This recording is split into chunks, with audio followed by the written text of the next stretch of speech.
What was the first tattoo you ever did? Oh shit. First tattoo I ever did.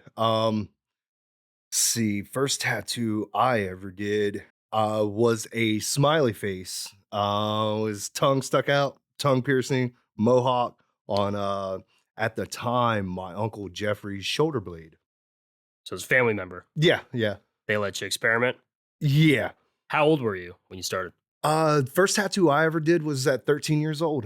Yep, 13. yep. And before that being on skin, it was on pigskin. We would go butcher, get some pigskin, and I would practice on that.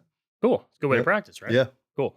It's the closest thing you're gonna get to human skin without it actually being human skin, you know? Other than that, um, grapefruits, oranges, just to practice depth, and control, on how deep the needle goes, you know? Very neat. Yeah. Pretty cool. So I know you did an apprenticeship. Yes, I did an apprenticeship. I'd say honestly, I started my apprenticeship around 16. About a week after I turned 18, I got licensed in the state of Kentucky as a professional tattoo artist. And when I say that, I meant I was literally just thrown to the wolves, sink or swim, man. Um, you could watch, you can read, you can do all the research you can about tattooing, but unless you're actually hands-on doing it, there's no comparison. So your first one was at 13. Were you still doing tattoos till you turned It was 16, 18? Yeah. very rare occasion. I would tattoo either family members or I would tattoo stupid, dumb neighborhood friends. And all the neighborhood friends ones was totally against my father's knowledge, which my father is the one who apprenticed me, second generation tattooer. My dad, two of my uncles, which are my dad's brothers, they're all tattoo artists, and granddad by marriage is also a tattooer as Cool. well. Yep. Definitely runs in the family. Yes.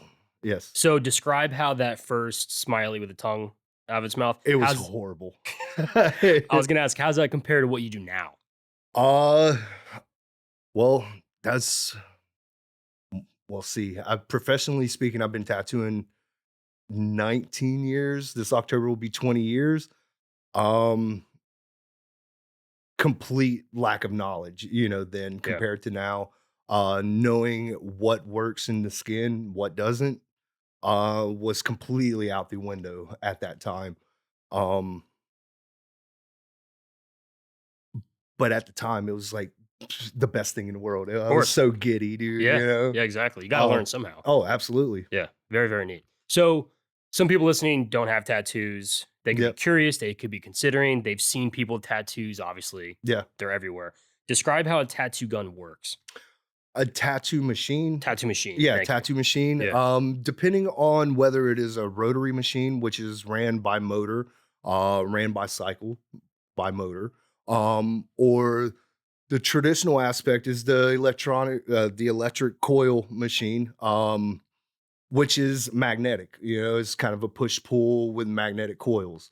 Um, how they run is just generates current throughout either one, and it just pushes the needle. Yep, Push and pulls, right? yep. Yeah. So describe, is it one needle? Is it a bunch of needles? Kind of walk me It through. depends. It depends on what you're looking for. I Yeah. mean, there's so many different uh types of needles now. Not just brands, but you've got your single needle, which is just a single little pin needle. What I tend to use is a 9 round liner for lining, and then I use a 15 curved mag for shading. That's my general go-to.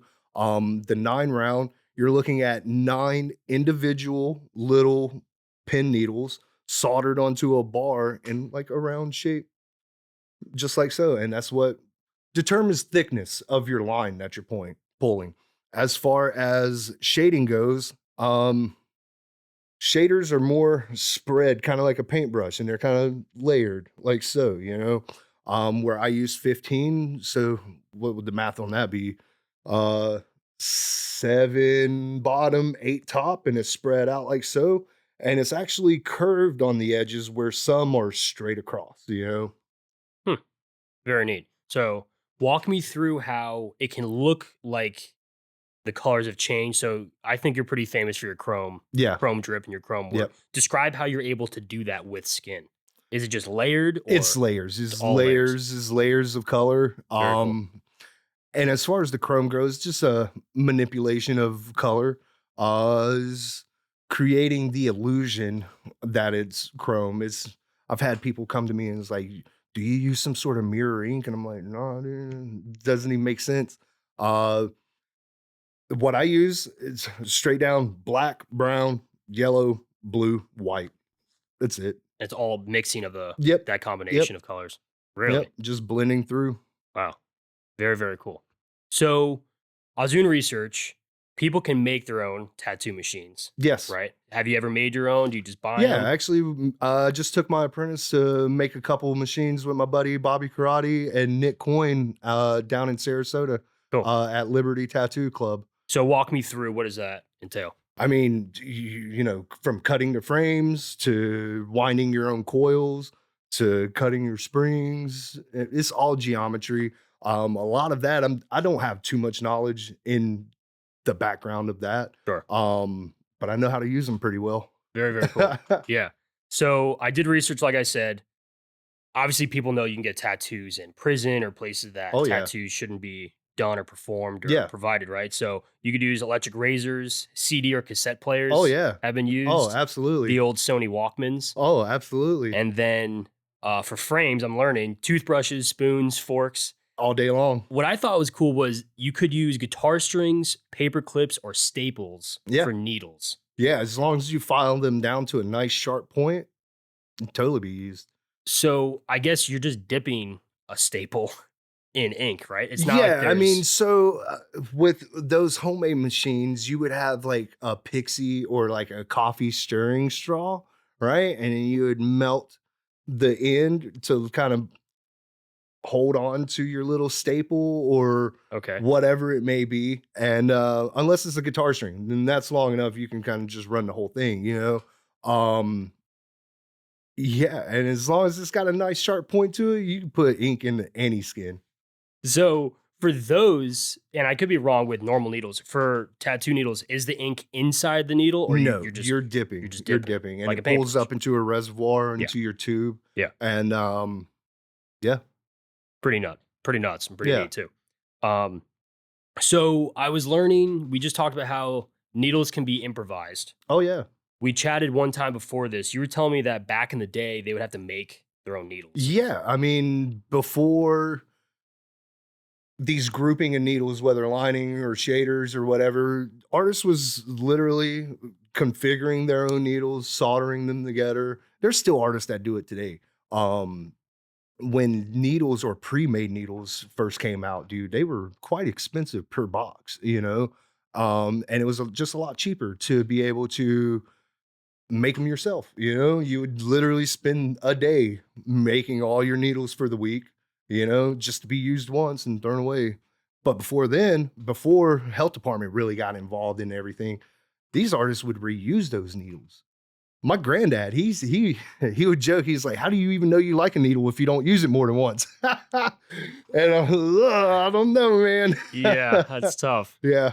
So for those, it really was a needle that they'd buy, or is it just pieces of metal? How's that So work? no, they would buy little bug like pin needles and like 1,000 of them, and they would buy like 100, 200 bars, and then they would configure them together on a little jig and solder them together, and then solder them to the bar, and throw them in a medical autoclave to sterilize the setup. You know, Wow. Tell me more about sterilization. It's really, really important. sterilization's kind of a past thing whenever it comes to like actual tattoo equipment. Everything's so disposable nowadays. Everything's one time, one use. Needles are one time, one use, then it's disposed of in a biohazard box. The tubes are made of plastic and one time use, you throw them right in the trash. Before then, they were all stainless steel, medical grade metal, you know, and you would do your weeks of work and then One day of the week, you would scrub every one of them down, throw them in an ultrasonic, break all the ink off of it, scrub them down, make sure they're nice and spotless, throw them in some autoclave bags. And it's the same kind of setups that surgeons would use or doctors would use whenever they're sterilizing their medical equipment. Wow. Yep. Stuff that has to be clean but couldn't be thrown away, right? Yes, For absolutely. surgeons and Yep. stuff. Wow. Very, very cool. So there's different size needles. I know Yes. you were noting the number of needles, Yep. but walk me through. I'm sure they're measured in gauges, just like medical grade, right? Yes, absolutely. There's your standard is your number 12 tapered pen needle, and then you bust down into your bug pen types, which is number 10s, number 8s, and all that really means is the lower number you go, the thinner that needle is, and the lex the smaller of a pixel pretty much that you're making in the skin, Hmm. you know? So it's actually the opposite of medical grade. So, as a firefighter, I was telling you about it. So like an 18, pretty standard. Yeah. The higher the number, the smaller they Yeah. get. Yeah. So like a But with 24 is yeah, thin, but then yeah. like a 14 is like a Yeah, Slurpee huge. straw. Yeah. Absolutely. Yeah. Yeah, with the needle gauges, the smaller the number, the Smaller the smaller needle. the needle. Yeah, Yeah, which pretty makes, much. Yeah. more sense, you'd think.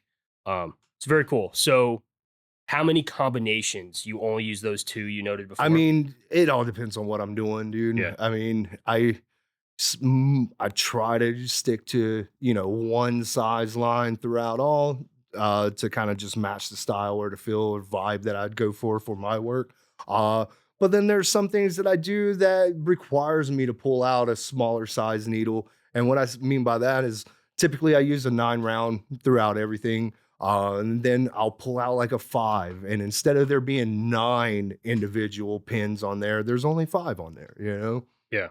And they're always bunched together or they spread out? If it's a liner, it's bunched together in like a really tight circle, to create a nice line.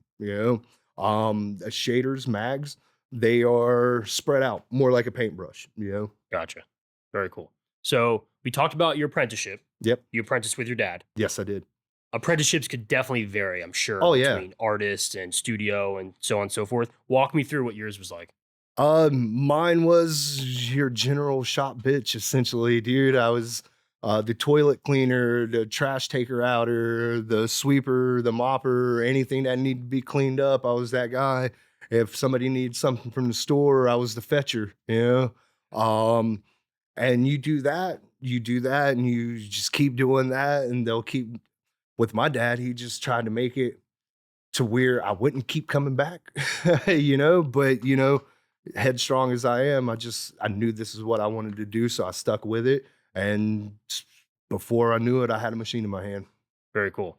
So walk me through once the machine was in your hand, walk me through. Was it you and your dad pigskin and you're like, all right, we're gonna work on this line or this Not lettering or necessarily. It was just he taught me how to hold a machine, how to set up, and then it was like, okay, figure it out. so it's artistic freedom? Yeah, pretty Yeah. much. And then as far as uh once I started actual taking clients, it was all on a walk-in basis. I didn't have no clientele. So whatever walked through the door. My very first tattoo was a $50 shop minimum kanji for the word strength on the back of some chick's neck. And Japanese? yeah, Japanese strength? Yeah. yeah, Yeah. I've definitely seen that tattoo yeah. all over. Oh So yeah, I could draw it from memory right now. yeah, very, very neat.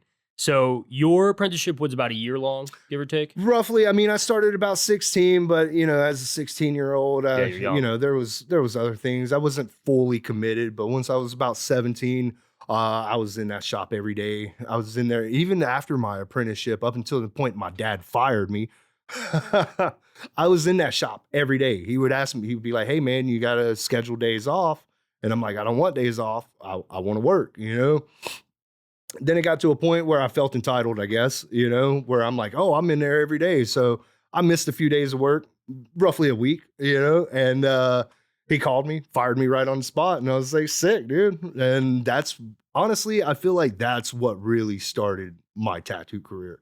Cause I mean, at that point, I was under the umbrella of my dad and family namesake and all that good stuff. And it wasn't until I was released from that where I really was like on my own. I had to figure it out for myself.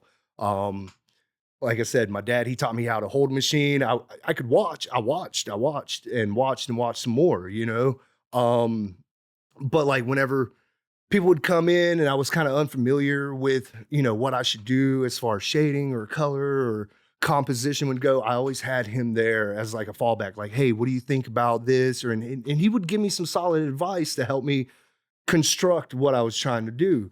And without that there, it was literally sink or swim, dude. And it was all on my own. It was in my hands at that point. Did you join another shop at that point? Yeah, actually, I once he fired me, uh, I kind of panicked and I moved back home to North Carolina, where I was pretty much born and raised, Sure. lived with my mom and stuff until she died. Yeah. Yep. And then so you found another shop, Yeah. and then you're able to grow from there? Yep. Yep. Yep. And that was a shit shop, dude. It was so bad. Um, and actually, a lot of those shops were really bad that I was working in up until I got better and put myself around better artists. And I firmly believe that you're only as good as the company you keep around you, whether it is as an individual person aspect or as an artist. You're only as good as the company you keep. And in tattooing, you're only as good as the reference material you have within your grasp, too. Very true. Yeah. It's like anything, Yeah, right? absolutely. Music came to mind. Yeah. If you listen to the Beatles, super famous Oh, group, yeah. Oh, obviously. yeah. So they went to Germany for a long period of time, Hamburg, Germany. Really? And it's pretty funny. They stayed in like all four of them. They may have been a five-piece band at that point. They Right. lost a member. They stayed in a one-bedroom room. I think the toilet was in the room, literally like one box. Yeah. I think it was above like a strip club or like an exotic whatever in Yeah. Germany. And they just played like every single day. And they just had to get their reps in. That's it, And they dude. were nobodies. And you just get your reps, and then you move your way up. Just like anything. Yeah. Right? It just takes time. I mean, what is it? It's 10,000 hours, dude. 10,000 hours. Mastery, yeah. Mastery. Um, and you could do 10,000 hours in a shit shop, but you're going to be doing shit work. What do you have for reference? Is a bunch of shit work around you.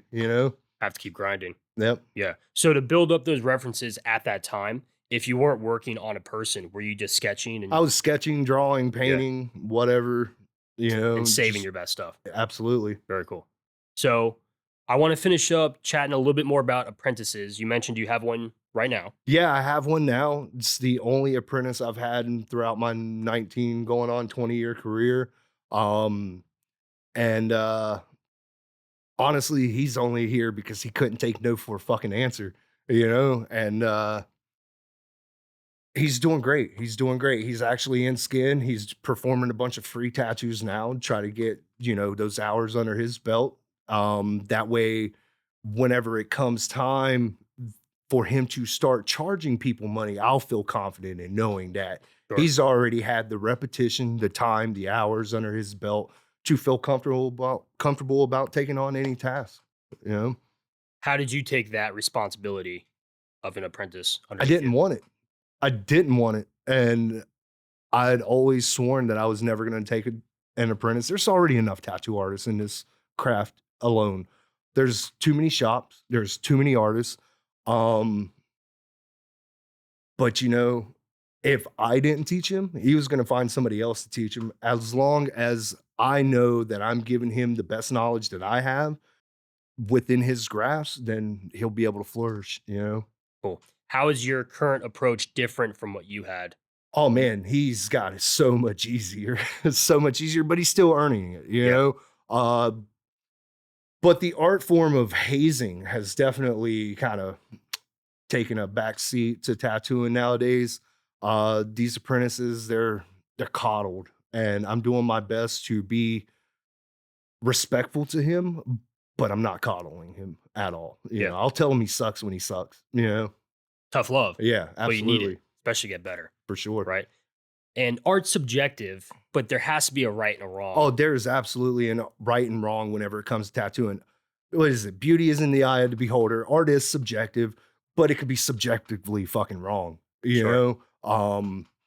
There's people who really have no business marking people's skin, but they're doing it anyways, and they'll have more of a following than I even have.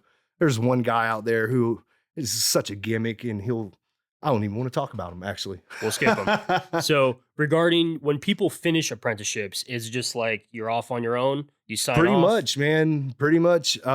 Depending on, you know, your portfolio is and what you do during your apprenticeship, will be pretty much the idea of where you can get into, and that's why I'm trying to get him a good 100 free tattoos under his belt. That way, once it comes to that point and I'm like, hey man, either here or you can kind of fuck off, and you'll have a little portfolio to be able to present to somebody, you know. Yeah. Describe your style of tattooing. My style is all over the place, man.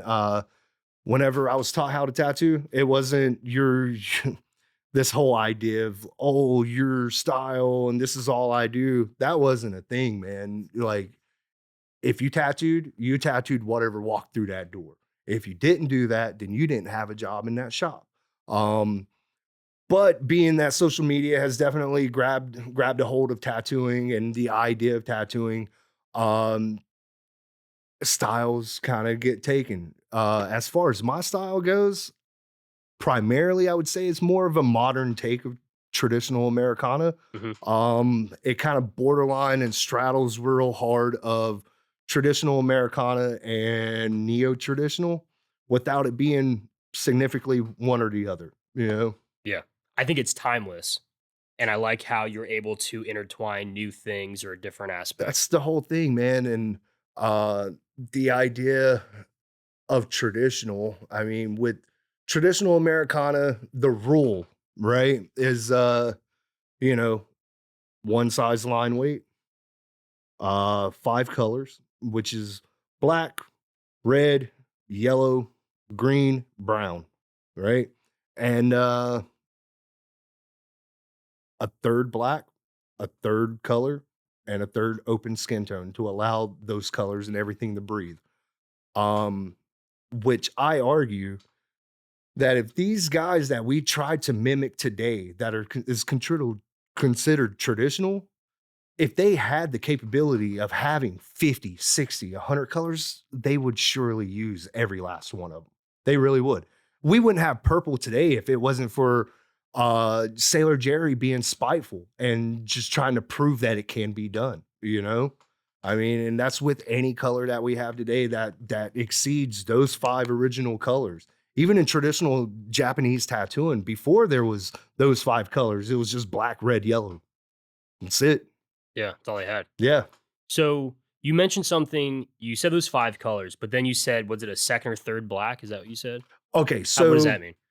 within the design, you break it up into thirds, right? You have a third of your black shading, right? Which is, your blacks.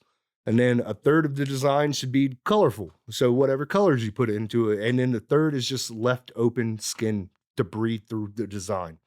Gotcha. Yep. Cool. So, when you think of thirds, is there a way that you think of it? Is it left to right? Is it top to bottom? It all depends. It really depends on design. When it comes to traditional, it's what is a light source? You know what I'm saying? And you Sure. just make it look aesthetically pleasing, really. What was your early tattoo? I want to use the word style. I know anything came in, but what were you primarily doing in the beginning? I mean, in the beginning, I was wanting to be a new school tattooer, googly eyes, exaggerated proportions. Um, Either that or a black and gray realistic tattooer. And still today, like if you wanted, I could tattoo your grandma's face right on you. Do I want to do it? No, but I can. Speaking of which, what are your favorite tattoos to make? My favorite is anything with a nice bold outline to it, dude. So anything traditional, anything neo-traditional, anything Japanese. Um, yeah, that's pretty much it. Yeah. Oh, and anything that has a heavy amount of black, dude. And if I could tomorrow change my entire style and what people come and ask for me, I would just want to do black work, man. I just think it's a nice contrast to any skin tone, man. Is just solid black. Yeah. Do you know who Rick Rubin is? I do know who Rick Rubin is. famous music Yep. producer, right? I don't want to speak on his behalf, but he's talked a lot about like limitations, Yeah. and limitations actually bring out some of the best creativity. Right. Because if you just had unlimited colors, unlimited spectrum, unlimited money and resources, you kind of don't know what to do with yourself. But if For sure. back in the day they had those 5 colors, oh, this is what I got, You figure it out, right? man. So You figure it out and you yeah. make the best of it. I mean, even still today, I'm sponsored by Eternal Ink, Okay, cool. and I have unlimited access of all the colors, but I still find myself using a primary of 12 colors, man. Wow. Um, it's just what I like in a tattoo. It's what I find aesthetically pleasing in a tattoo, and I go for the rule of thumb of 20/20 vision, dude. When it comes to a tattoo, and what I mean by that is that it lasts 20 years, and you can see it from 20 feet away. You know, if you have to get up close to a tattoo to figure out what's going on, it's a complete and utter failure. You know, but if you could stand across the street and tell that that dude's rocking a big skull and cobra on his chest, that's awesome. Yeah. Very, very neat. So describe when so we're in the shop right now for Yes. those people that haven't caught on yet. If someone were to come in off the street, Yeah. how do you collaborate with that person?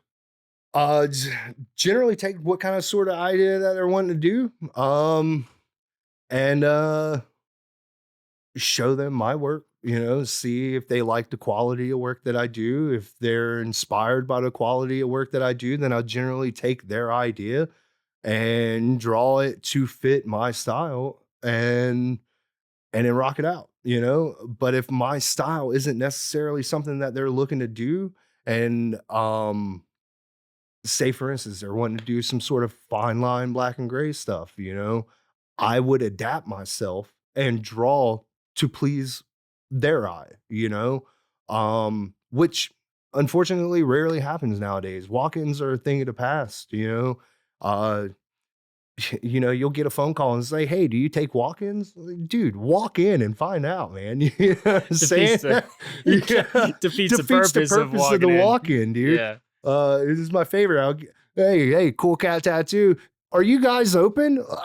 I answered the phone. That should have answered the question for you right off the rip, dude. Yeah. I definitely get it. So again, I'll say walk me through it a lot, but if Yeah. someone came in right now and they say, "This is my idea," do you is it free for you to come up with a draft or a I mean, render? if it How does is that a work? walk-in and they're like, "I want to do it right now," cool, man. I'll sit here and I'll draw something up.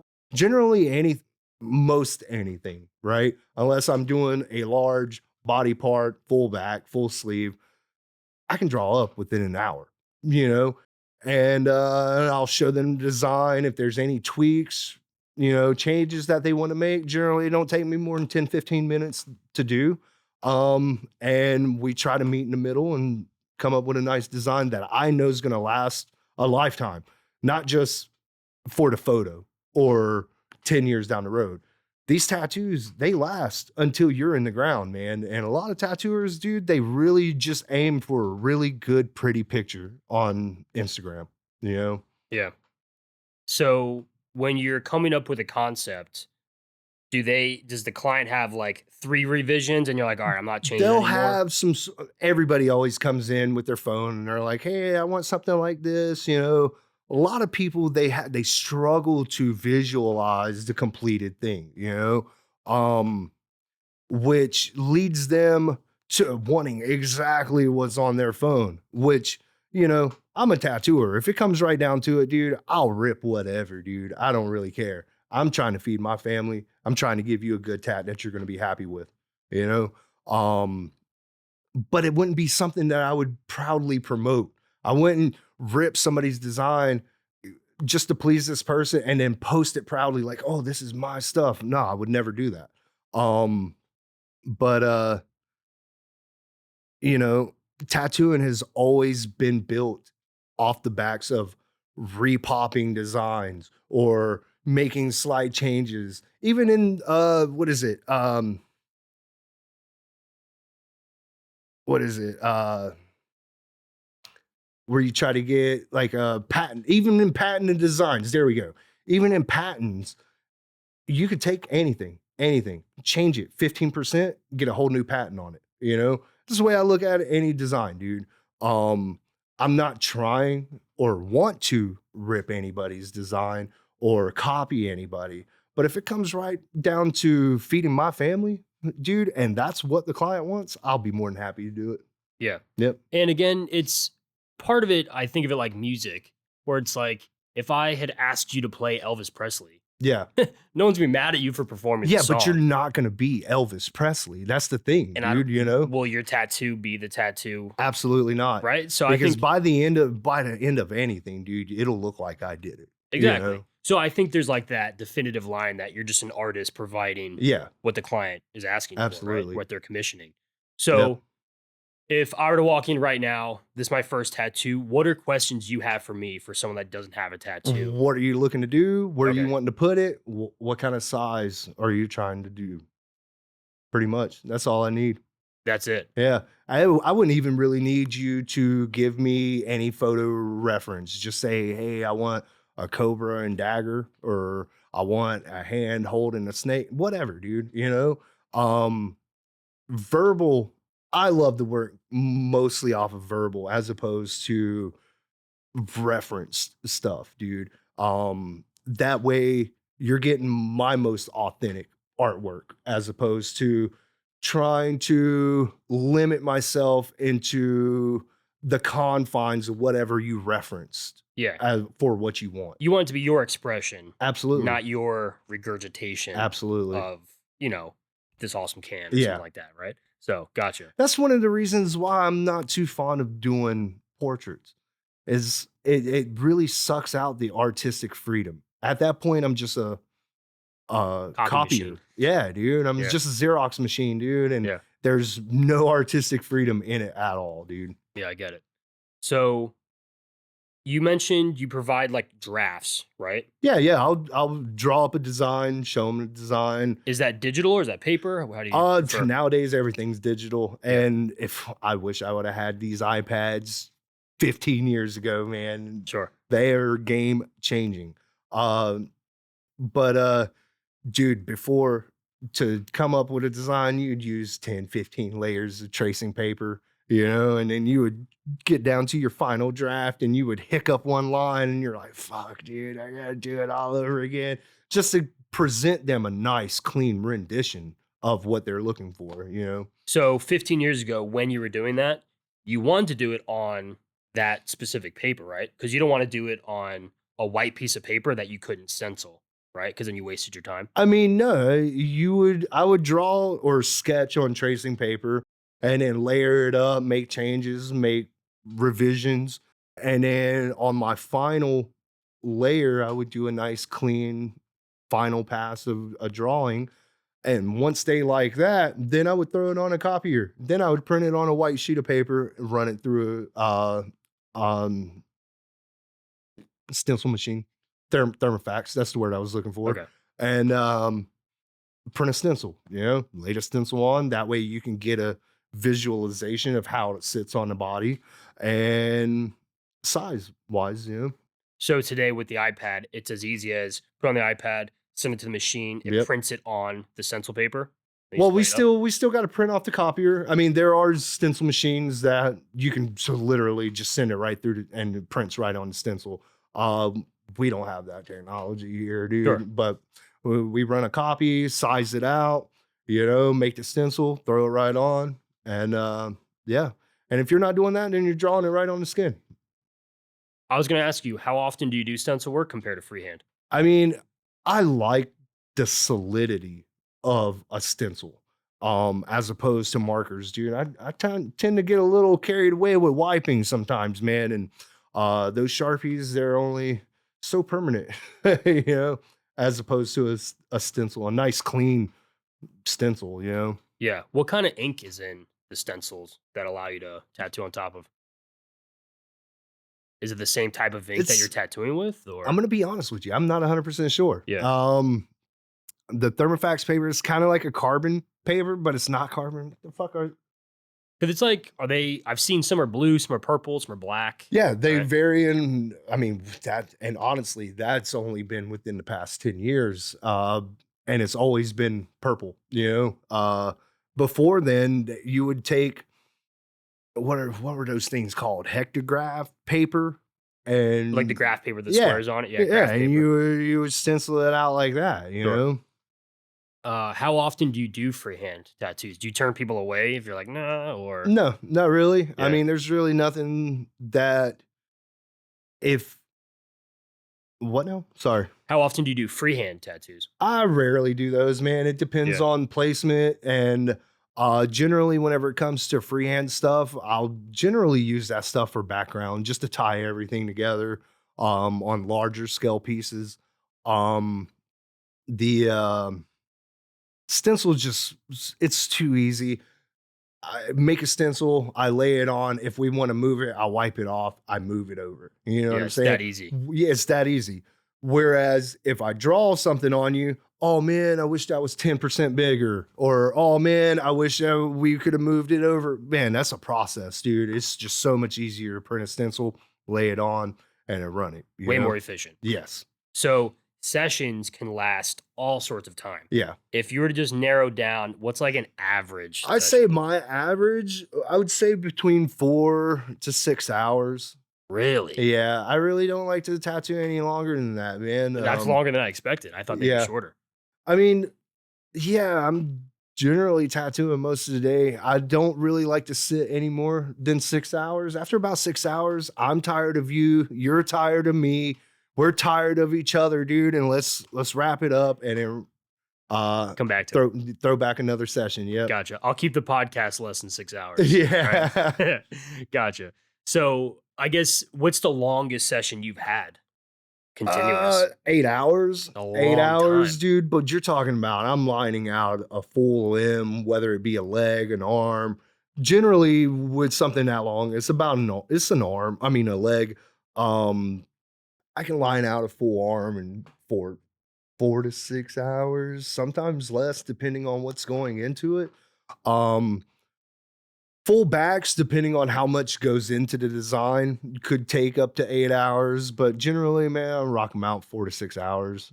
Wow. Yeah. Very, very And then cool. whenever it comes to like large scale stuff, dude, that first session, lining it all, getting it all solidified into the skin, that's the longest session. When it comes to filling it in, no more than 4 hours. After about 4 hours, dude, anybody's beat up. I'm done with it. I'm done looking at it. You know, it gets to a point. Once about that 4 hour mark, I start finding myself getting rushed. I start rushing. You know, and I don't want to do that. You know, I'd like to take a step back, come back to it with a fresh eye, and begin again. You know, Definitely. And then the follow-up sessions is just as many as you need to finish the job. as many as we need to finish Yeah, the job. Yep. definitely. Just go with the flow. Yeah. Very cool. So letting a tattoo heal Yeah. is so critical and important. Walk me through your advice to people. Um, so when you leave here, you'll leave wrapped, saran wrap, and you'll leave that on up to 2 hours. Once you take it off, you'll wash it immediately with a non-scented antibacterial soap. Your hands only, water as hot as you can stand. You'll wash it until you get all that slimy, gooky, filling stuff off of you, and it feels nice and smooth. The first 2 or 3 nights, I suggest wrapping it before you go to bed, and that's gonna prevent it from drying out on you. It's gonna prevent any sort of irritants, sheets, covers, whatever sticking to it. And it'll prevent any sort of blood or plasma that may seep throughout the night to dry on it. That's whenever you end up with those thick, scaly scabs, and because of those thick, scaly scabs, that's generally how you end up with fallout. And you will repeat your washing and lotion process. I say 3 to 4 times a day, every day until it's completely healed.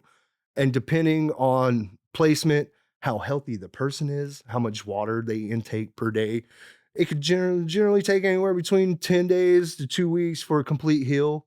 Um, but again, it really depends on how on top of it you are.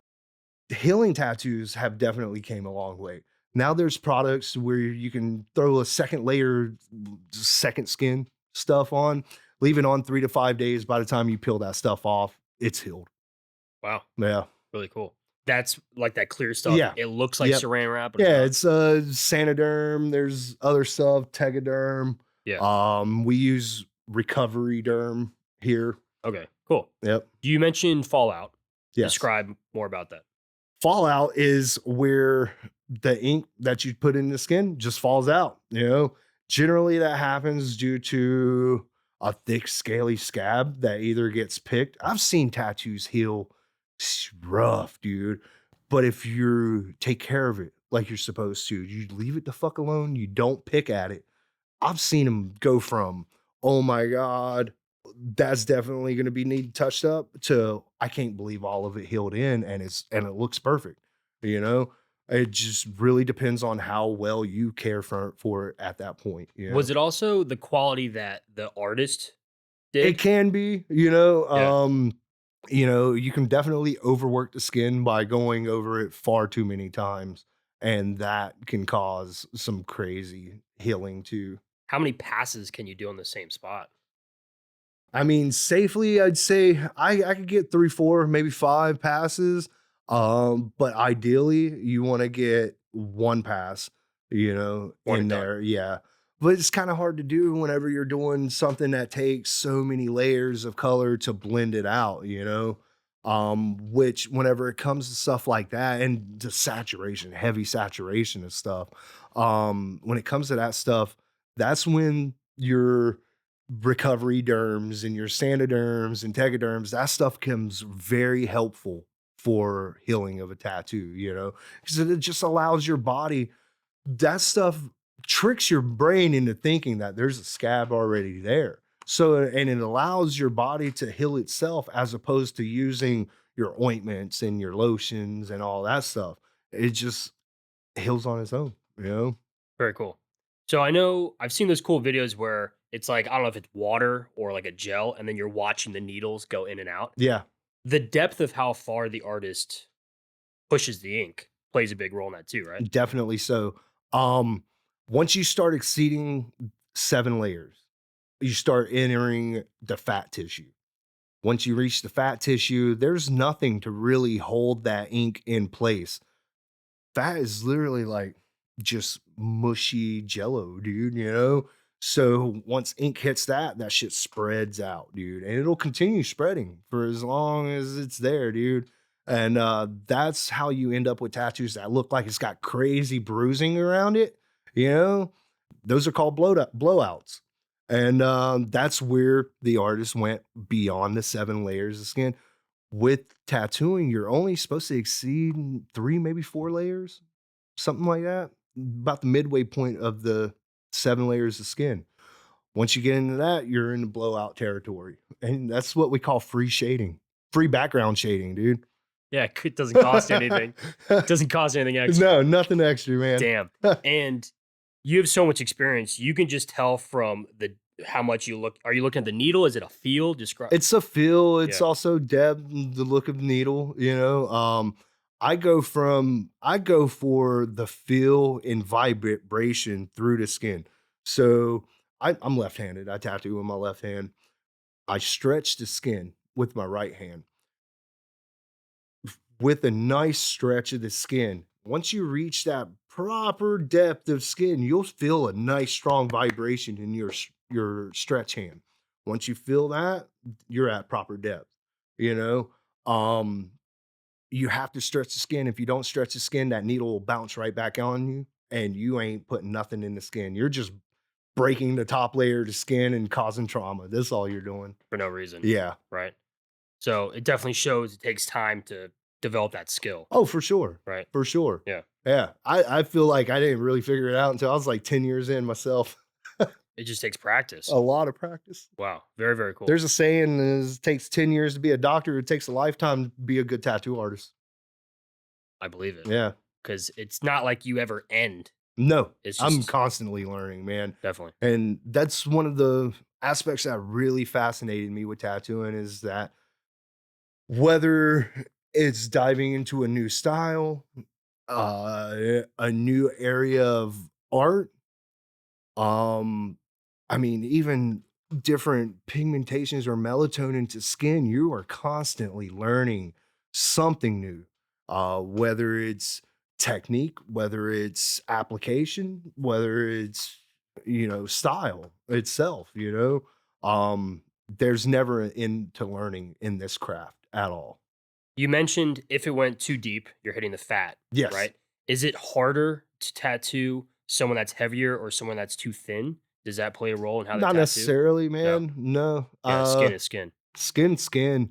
Um, I've heard people say, "Oh, my artists say that I don't take color well and this and that." I'm sure you've probably heard people say that. But that is literally an excuse for an incompetent tattooer, dude. I have never met somebody and been like, "Oh man, your skin's too tough, dude. Like you're not taking it." No, dude. If you have competence and confidence in your work, dude, and knowledge of how things lay in the skin and how to apply it, there's no issue, dude. Yeah, Like they're all all people. skin. Now there are some disorders out there where people who don't necessarily have all 7 layers of skin. Really? Yeah, dude, and their skin can be a little more paper-like, where, like, you can literally do this to them and their skin rips, I've tattooed a couple people like that, and that is a whole nother ballpark. Yeah. So you would just have to be even more delicate. Very delicate, Yeah, very, very very tough. delicate. Um, you know, Even older, once you that's reach what I a thought of. certain age, man, your skin's collagen, man, is not like it used to be, and it becomes much more difficult to tattoo somebody of an older age who really didn't take care of themselves or their skin as well. Yeah, That stuff's like tissue paper. they lose that elasticity. Yeah. Yes. When you're talking about damaged tattoos and not healing right and scabbing and stuff, you know about Post Malone, his famous tattoos, Yeah. the musician, right? Yeah. I don't know if you knew. Do you know about his first tattoo? No. I think it's on his arm. So he was inspired to get tattoos because of Justin Bieber. It's a pretty funny story.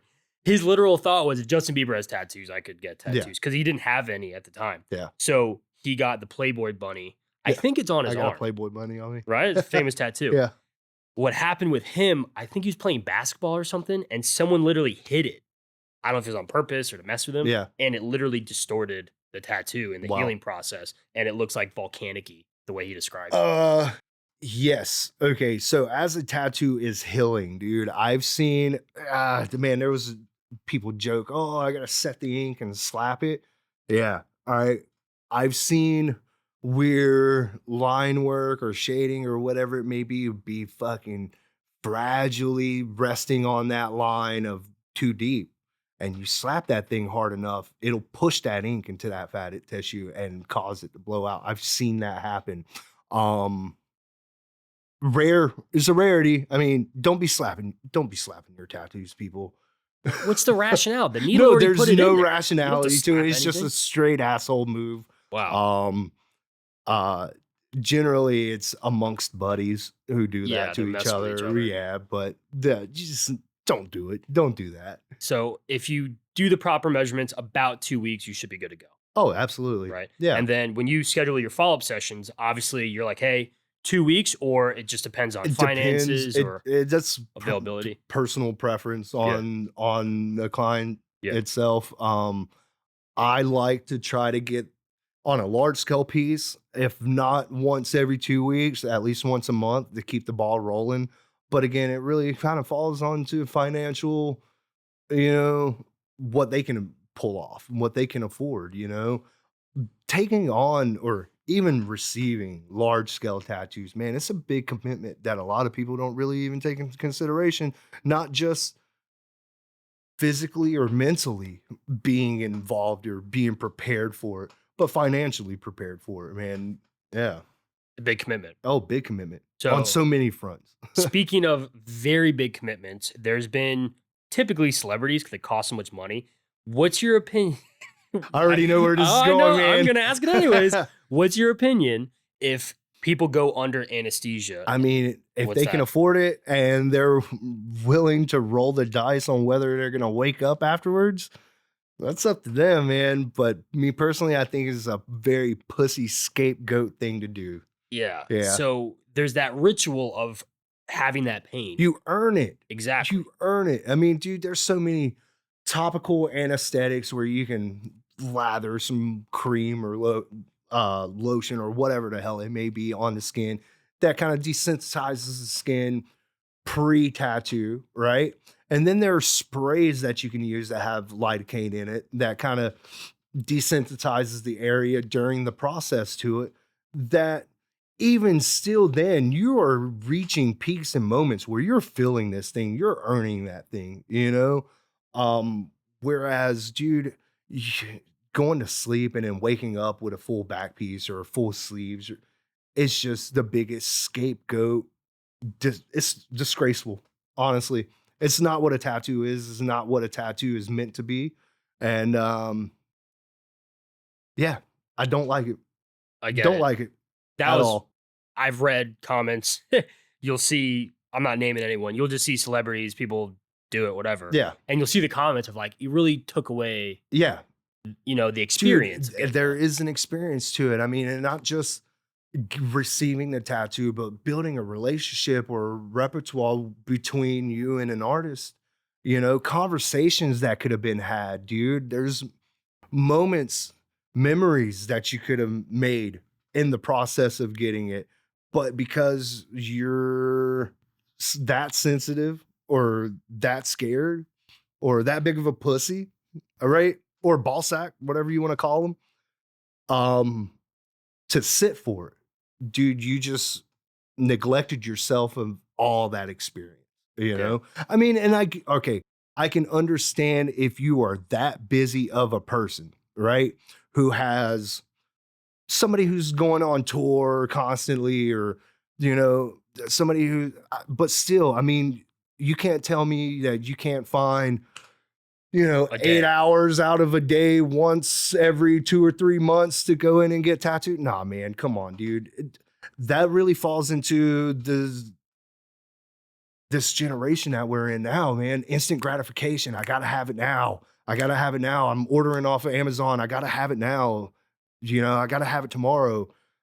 You post online, you get these likes, you get these comments, instant gratification, This I don't think that is any different from these people who are going under and wanting these full body suits or whatever they may be in a blink of an eye, because that's literally what it is. You're awake, you blink of an eye, you wake up and you're fully tattooed now. And it took 4, 5, 6 artists to do it. Yeah, Right. yeah. Crazy. It's crazy. Very, very Dude, crazy. and this is the thing, there's been collaborations for decades now between 2 or 3 artists who will work on one person over a weekend or a day and knock out really big work. But that person earned that by being there, being present, and just enduring it. It's an endurance, makes you a better person, makes you a stronger person. What doesn't kill you just makes you stronger, dude. Yeah, especially needles. Yeah. Right. Oh, yeah, man. So you talked about repertoire and the experience. Is there certain things you ask the client during the session or you talk about? Oh, yeah, man. I mean, dude, and my clients will definitely back this, dude. I'll tattoo them 2 or 3 times and we'll have the same conversation just because, man, my memory's shot and what else is there to talk about, dude? Sure. And you never know what changes, in life. And I mean, starts out as like, what do you do for work? Where are you from? Uh, Interests, hobbies, same thing that you're probably gonna be asking me. Sure. Yeah. Yeah, yeah. So you host a podcast every time. Yeah, pretty much. Right. Yes. Yeah. Very, very cool. So I was curious, tell me your opinion on cover-ups. How often do you do them? I only offer cover-ups to clients that I've tattooed before. Awesome. That's a And cool rule. my rational thinking to it is you go to some artists, you make poor choices, you have an artist who fucks up and you're gonna punish me right off rip because of your poor choices and some artists' poor decisions on making the tattoo for you. Um, Also, whenever you allow me free open skin and allow me to, create my art, that gives us an opportunity to get to know one another. I get to get a vibe of who you are, what you like. And that also opens a nice prolonged, say, like consultation, just to figure out what we can do, what you're open to cover up. Um, I mean, you know, if you've done your research to begin with, right? And you went about it the right way, you wouldn't need a cover up, you know? Good luck covering any of my work, man. Amen, right? Yeah, So that's a cool rule to have. I yeah, think it's also, I mean, you talked about how bad the tattoo could have been that needs to be covered up, yeah, but it's also kind of respecting that, like, that person did that. yeah. It's not necessarily your place to remove it, No, to, no, it's to really white not. it out or A backspace or Absolutely. Yeah, you're just not gonna punish me for somebody else's bad actions, it's you a good way know? to word it. You know? I didn't anticipate that as you receiving the punishment. Yeah. No, You I definitely received a punishment, man. Cover-ups, they're technical. You know, if you don't have the type of knowledge, you're just doing a blast over. And what I mean by that is you're just doing a tattoo over an existing tattoo that still shows through the tattoo you just did. You know, it's utilizing, and a lot of people, they don't understand when you're going to cover up a tattoo in order to achieve a nice, successful cover up. If your tattoo is this big, you're doing a tattoo this big to cover it. explain why. All right. You're utilizing the open skin to kind of draw the eye away from the cover up area. You know, it's literally a manipulation of the eye. You know, if you do a tattoo like this and then you cover up a tattoo with a tattoo this big, there's no room to draw your eye away from it being a cover up. And you're just ending up with a big black blob that screams cover up from across the room. Sure. Yeah, because it's not necessarily that you're completely removing it. It's just Yeah, that you're distorting it enough you don't notice it. exactly. Right? That's really what Exactly. a good cover up Exactly. is. And utilizing open space around it, whether it be like negative space flowing through the design or whatever, to draw your eye away from this dark spot or more saturated spot. It gives it a nice flow, a nice motion, you know, and more appealing to the eye, you know. Um, I've seen a lot of bad cover ups done too.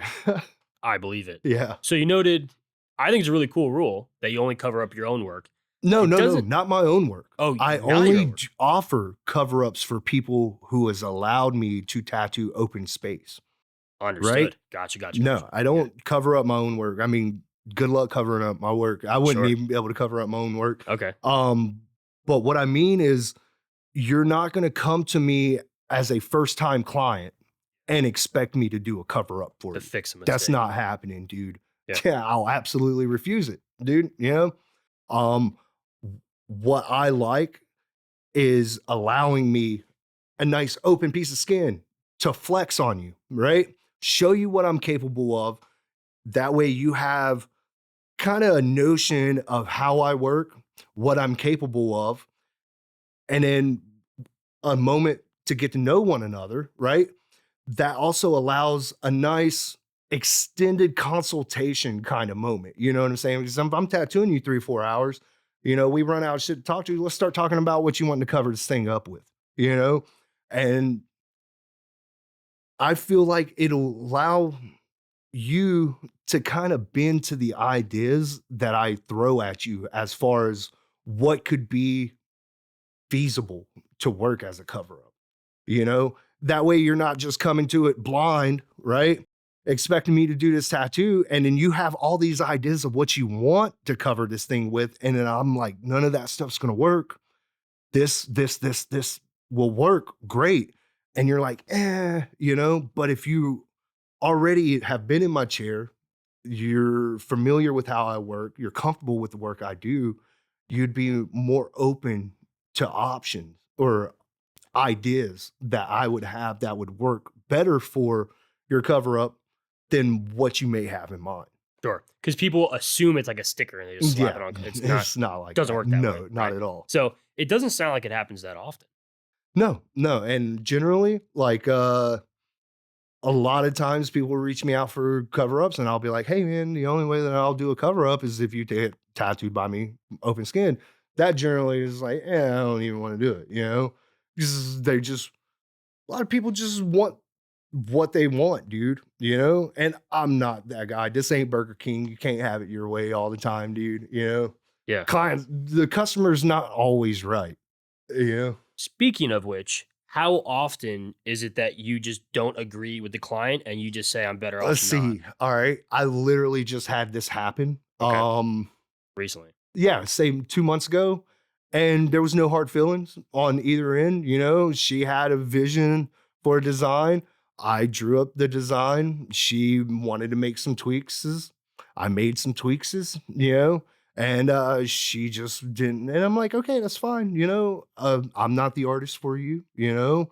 I am apparently not understanding what you're trying to find, uh, visually, you know? And, we just kind of parted ways, you know? The last thing I'll do is do something for somebody that they're not feeling, dude. You know, if you're not feeling it, I'm not feeling it. And off rip, if I'm not feeling it, I'm not doing it. Does it Point blank. happen often? Not as often as you would think, but I do say no quite a bit, you know? Especially when it comes to my chrome stuff, I'm pretty particular on what I do with it. Um, and I've done so much of it now that I have my limitations for it mentally, you know? Sure. Um, and any tattooer who is not familiar with the word no needs to learn it, man. Because all that's gonna do is make your life easier, and it'll keep a lot of headaches from sitting in your chair. So, a fun question you may have been asked before. Are there parts of the body where off the rip you're just like, I won't do it? I don't tattoo any genitalia. I will do no butthole tattoos. My craft is not a joke. It is not for humor. And yeah, no. That's other than that, okay. I won't tattoo genitalia, but the pelvic like bone area, totally up for grabs. You know, buttocks, I'll tattoo you know, the butt. I'm not going into your crack. Yeah. Yeah. Oh, let's take that back. I just tattooed the inside of my buddy's crack, but I won't tattoo your butthole. Sure. Okay. Sure. Yeah. The way you articulate it was it's more about the respect of the art. Yes. That's what it's The ultimately craft, about. man. Yeah.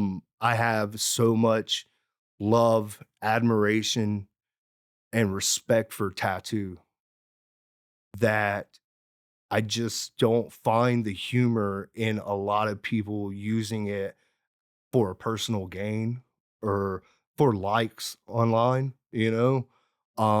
This thing that I love so much has afforded me everything in life. It feeds my kids, it puts a roof over my head, my kids' heads, clothes my kids.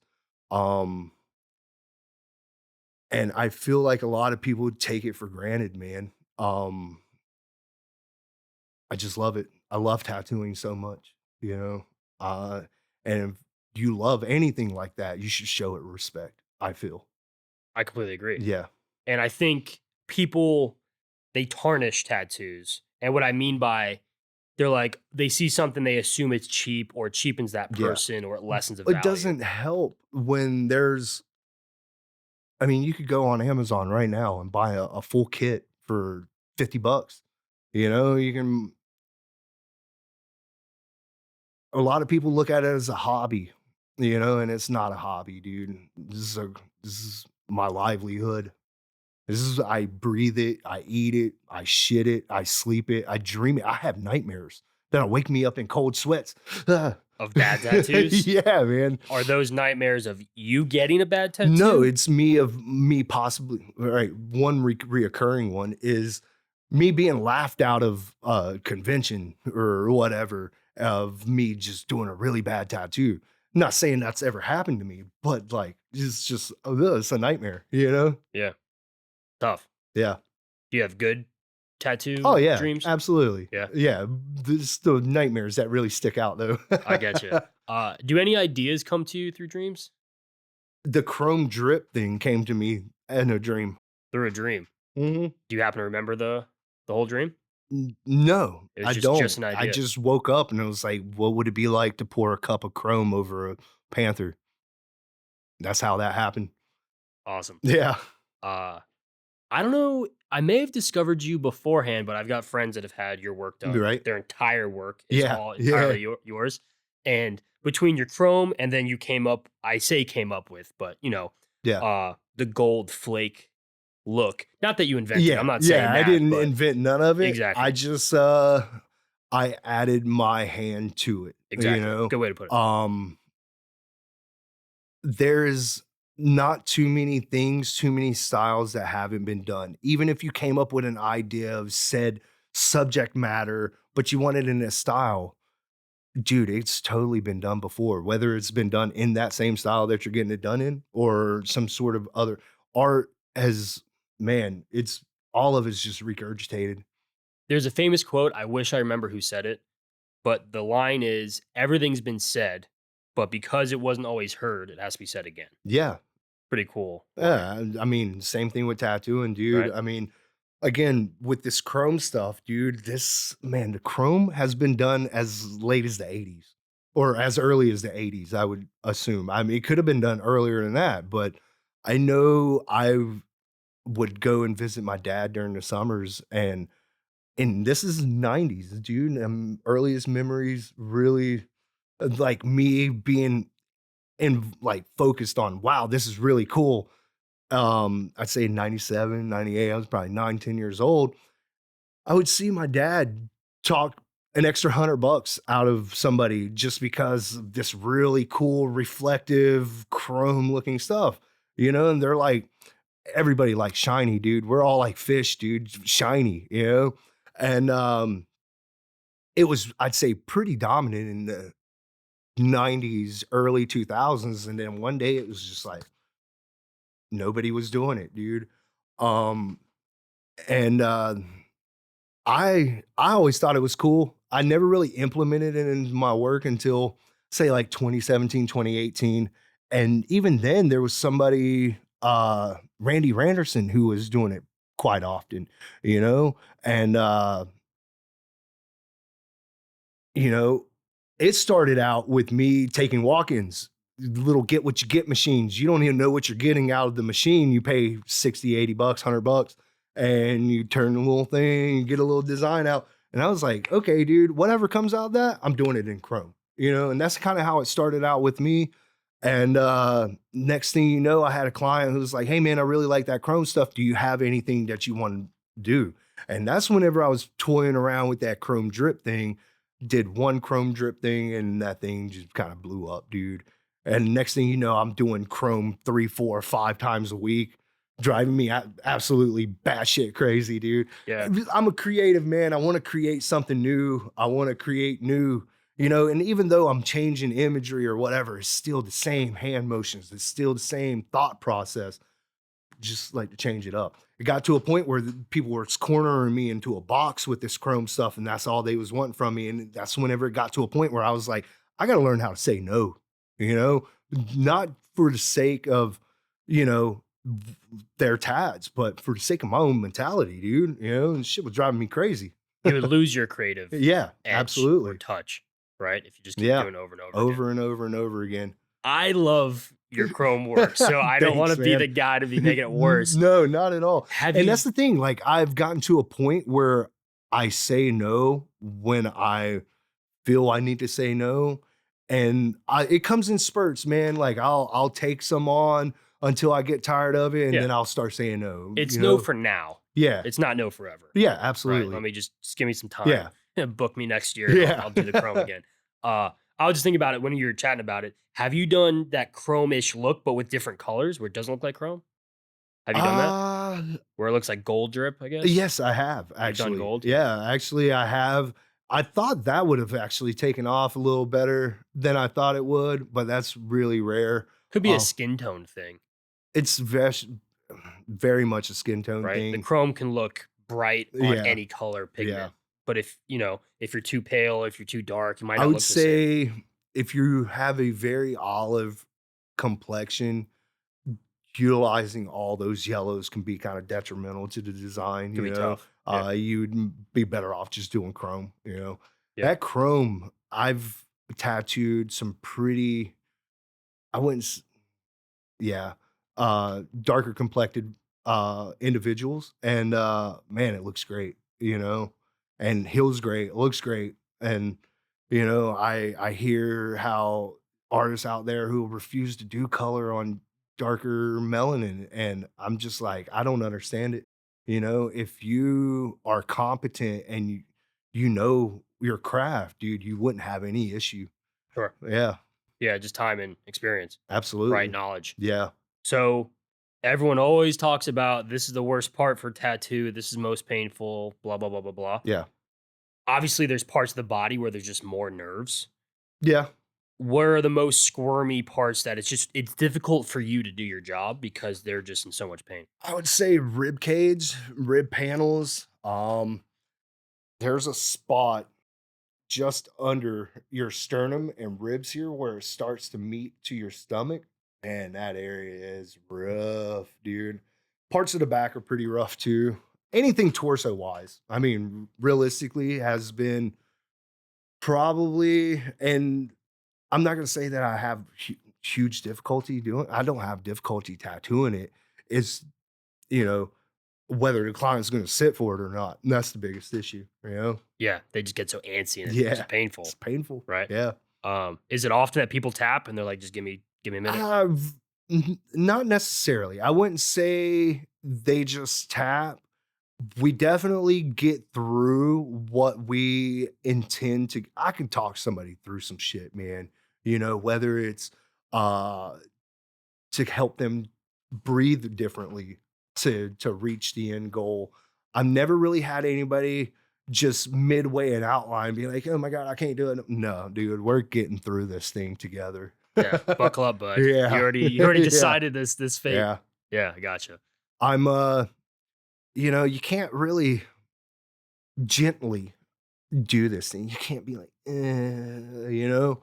Dude, when I'm tattooing you, I'm on you, bro. Like you're I've got a hold of you. The You're job's not gonna get going done. nowhere, dude. Yeah, And a lot of people get in their head and like, oh, I'm sorry, I'm twitching or whatever. Like, dude, that don't bother me. Like, I've got you. You're not twitching as bad as you think you are. yeah. Yeah. And then obviously everyone's seen videos or like Miami Ink and stuff. I remember Yeah. that when I was a kid Yeah. watching that stuff, right? You're seeing the blood and whatnot. Yeah. You're just constantly wiping, just cleaning up and just doing the thing. Honestly, I just wipe when I need to, just to remove the excess ink that's sitting on top of the skin that's not in the skin. Gotcha. Yeah. And you know, people have this misconception that tattoos aren't supposed to bleed. And let me tell you what, it's really weird if you don't bleed during a tattoo. You're breaking the skin. You're being penetrated by a needle hundreds of thousands of times throughout the process, and you're gonna bleed, well, you know? And the one thing is like you won't notice how bad you are bleeding because I mean you're constantly kind of wiping away and you won't notice it until you give it a minute to breathe. You give it a minute, walk around, it's gonna bleed, you know? Yeah, it's part of the game, Yeah, right? So you definitely have tattoos I yourself. definitely have tattoos. Can you recall your first one? Yeah, my first one, I was 14, 15. Me and my buddy Chino, we was in his room. We made some homemade machines, made some homemade ink, and we tattooed each other over 2 bottles of Bacardi Lemon and E&J Brandy.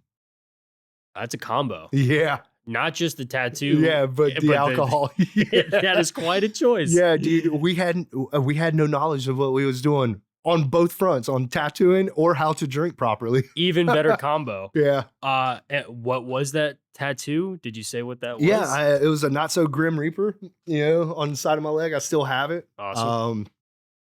Because I mean, dude, it was my first tattoo. Is one of my best friends at the time, and yeah, you know, It's about that memory memories and that exactly, experience that you mentioned. dude. And that's what tattoos. I mean, even if you don't go in to get a tattoo for that significant reason, by the end result, whether it's years down the road, you can look at that tattoo and go back to the time, the place, the people you were with, the mind frame you was in. Um,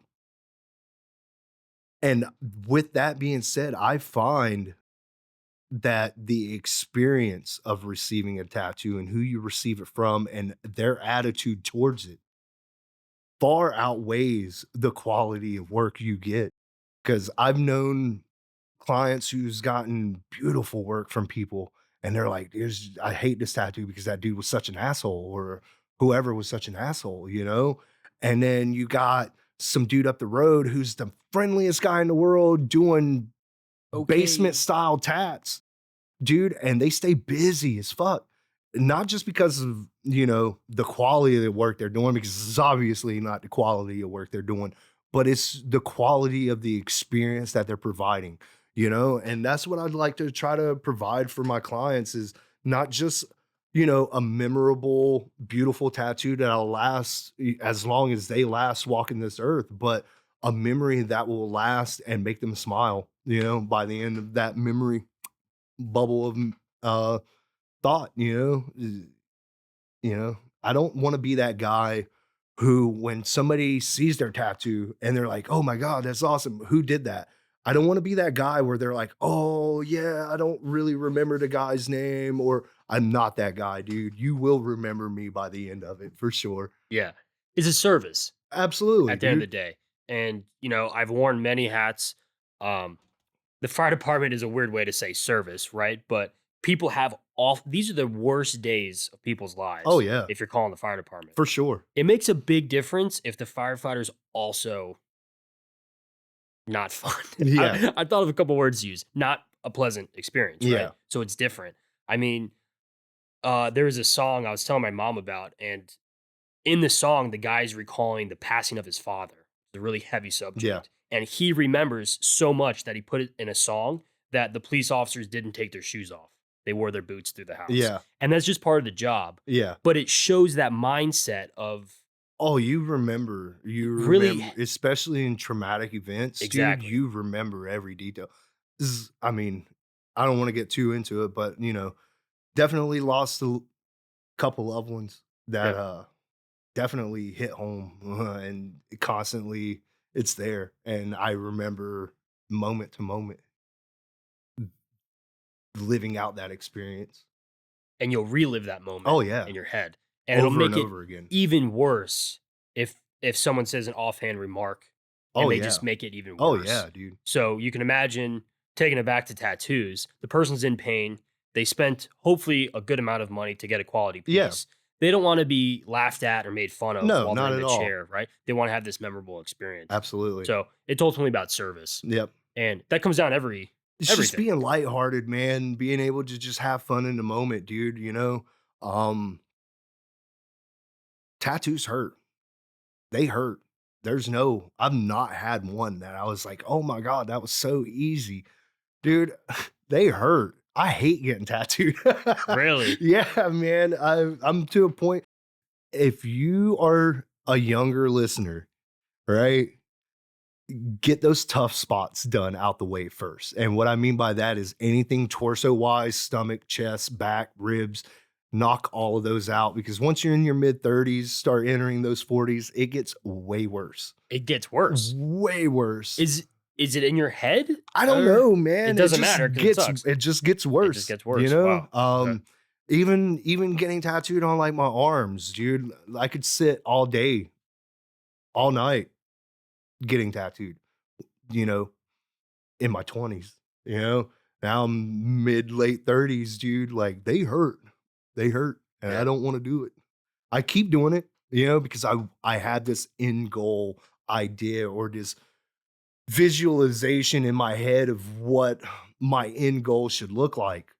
So and again, it goes back to commitment. You committed, I've started, I've gotten this far in, I'm committed to that end result. Whether I like it or not, I'm still doing it. Could you describe that goal?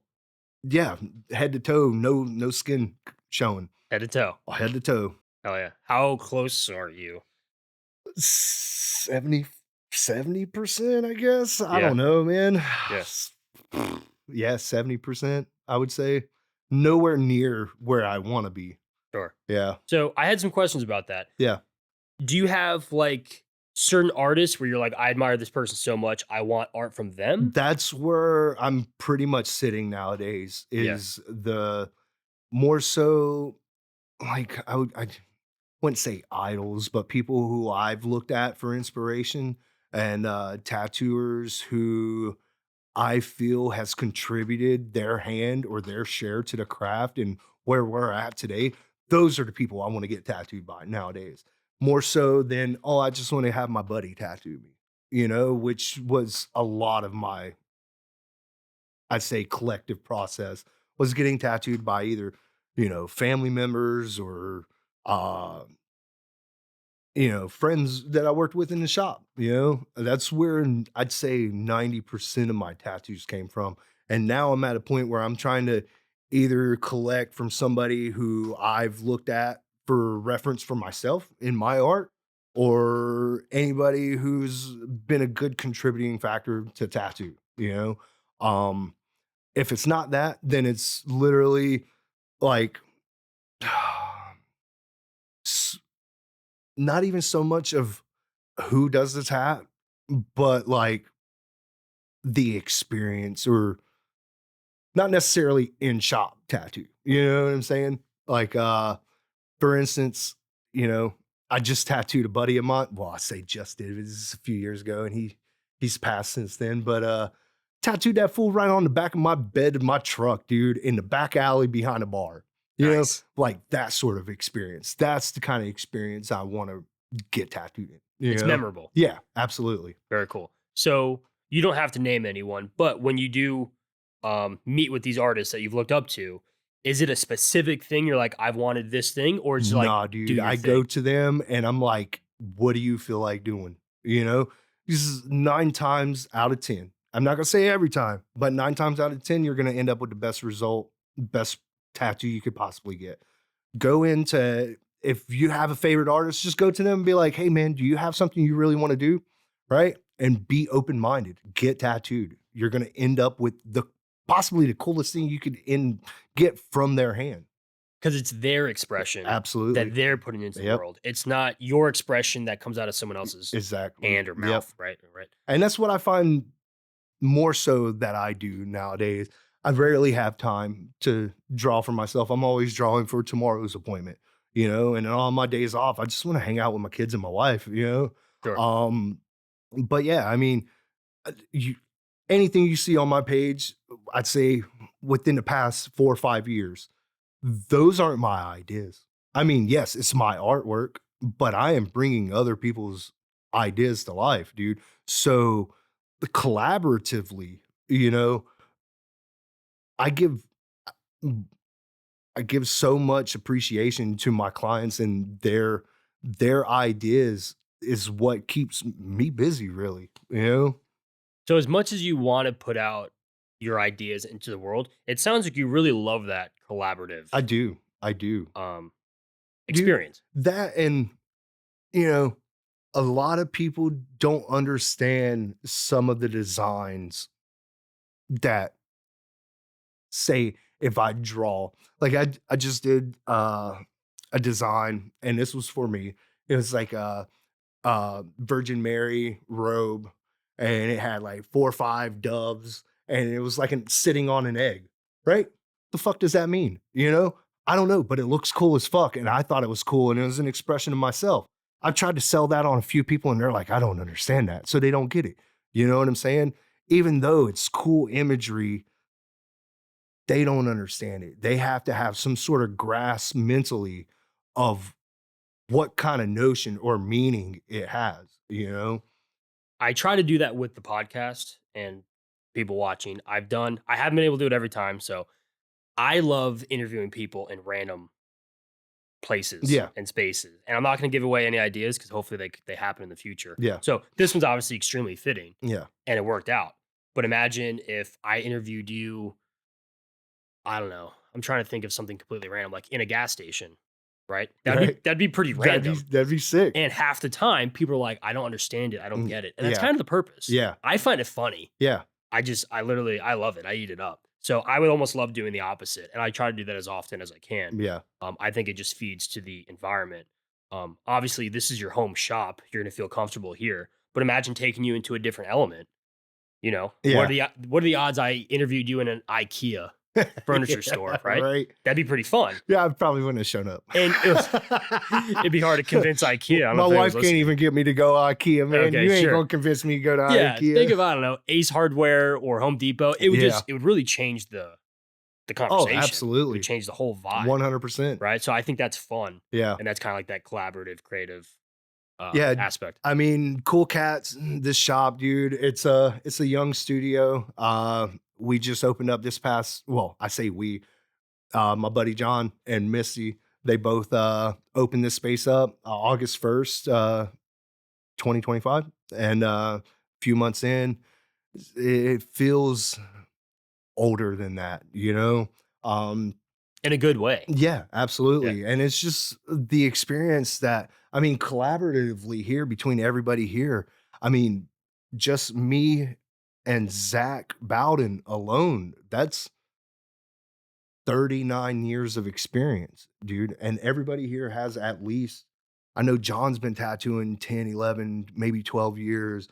Everybody here is 5 plus, everybody else is 5 plus. So, I mean, what, 60 some years collaboratively, you know, and we all definitely use each other's knowledge the best that we possibly can at any moment we possibly can, whether it's placement, whether it's which direction a design should go, what color theory alone. It's amazing how like I may think one idea of how a color should complement another color and where it should be placed, as opposed to, hey, what do you think? What do you think I should do color wise? And then I'll get a whole nother viewpoint from it. And I'm like, wow, I didn't even think of that. That's awesome. I'm going to go that route. You know, a lot of tattoos that happen in here are very collaborative like that, whether it's, you know, how do you feel about this design? Does this drawing look right? You know, or how about these colors next to these colors? You know, we all bounce ideas off of each other 24/7 in here. It's awesome. I love that true creatives in whatever it is will study the literal theory Yeah. of their craft. So whether it's color for this, you know that I do photography, Yeah. light is Lighting is crazy. huge, Yeah. huge deal, right? Yeah. Even this storytelling, I've done research on storytelling, Yeah. character arcs. You know, how am I going to get people interested? Yeah. I do a lot of references to music, Yeah. and I write each week. We may have talked about that before, where I don't know if I've ever talked about this on the podcast, but I write as if I'm writing the song Oh, wow. each week. Wow. And my writing's kind of gotten a little more refined because, Yeah. again, this instant gratification, I Yeah. want people to read it. Yeah. So if I write you know, a whole story, people stop reading at the third paragraph. Right. But what I try to do is the intro or the hook, Yeah. and then chorus, or excuse me, verse. Yeah, The yeah. chorus may be thrown in the middle, and you're gonna have a closing. And I Yeah. actually write as if it's a song. That's cool. And it's not a poem. I'm not rhyming anything. Yeah. You can't perform it like a song. But with even if it's in the subconscious, if you can pick it up, Right. Whether it's intro, verse, chorus, yeah. chorus, and then a closing. bridge, all that Exactly. good stuff. Yeah. It keeps people, even if, like I said, it's subconscious, it keeps them reading and Yeah. interested. And hopefully it provides That's cool. a meaning, right? Yeah. But it's that theory. The best in anything, it's always about the theory. Formulas, man. Formulas. Even right down to my tattoos, everything I do, I have a formula for, whether it be a little extra this, a little less of that, dude, When it comes to those colors that you mentioned, I know you mentioned you have the whole spectrum Yeah. now that you're sponsored, Yeah. right? Do you mix? Are you making your own? Uh, Or you don't need to anymore? I mean, believe it or not, I still do kind of mix down my own colors. Like for instance, for my chrome, I mean, I don't use like a blue and then a lighter blue and then a white or whatever. I actually mix down whatever blue I'm using with the whites to kind of find that nice middle to ground make it look real. between the base blue I'm using to the white. To the shine. Yeah. Um, I and tried using the pre-made stuff and it gets too choppy looking. doesn't work dude. the same. Yeah. Yeah. So don't give away the secret sauce. Yeah. But Do you measure that stuff? Nah, dude, I just mix that up on feel. But you're Yeah. like a chef, where Yeah. like some of the best chefs, they just look and then they'll taste it Yeah. and like, nah, it needs more of this, needs That's more it. pepper, That's whatever. it, You could dude. just look at it. You're like, nah, it needs Yeah. more. Really cool. It shows true craftsmanship, Right. right? A true Before master. before even Eternal sponsored me, I've always used them, you know, and but before I had access, pretty much unlimited access to a full spectrum, dude, I literally used maybe 6 colors and I would any secondary stuff or third colors, whatever, it would all be mixed. You know, I never bought a pink, you know, I would mix my red to my white, or, you know, I never bought olive greens or like the OD army greens, dude. I would mix my black with my yellow and make it, you know. And if I wanted darker, I would mix more. If you know I wanted lighter, I would mix less, you know. And believe it or not, I still do a lot of that today. Sure. Yeah, But that shows the true craftsmanship yeah, where it's like, I know how to get this result yeah, and it's tried and true and it's proven. And that's how yeah. you do it. Right. So I think it's pretty cool. Couple questions left on your tattoos. Okay. You're roughly 70% entirely covered, give or take. Bleh. Could you guess how many tattoos you have? One big one. One big one. That's a One good big answer. one Yeah, so far. just one. Yeah, I was just talking. It's so funny. Uh, my my oldest daughter, she's 16. My son, he's 10. My wife, you know, I would be like, "Hey, what do I have tattooed on my left hand?" And they're like, "I don't know." You know, I'm like, Yeah. "Okay, what do I got tattooed on my neck?" Yeah. They have no idea. I asked my daughter, I'm like, "Hey, could you name off any of my tattoos?" She's like, "You have one large sticker." I think of friends Yeah.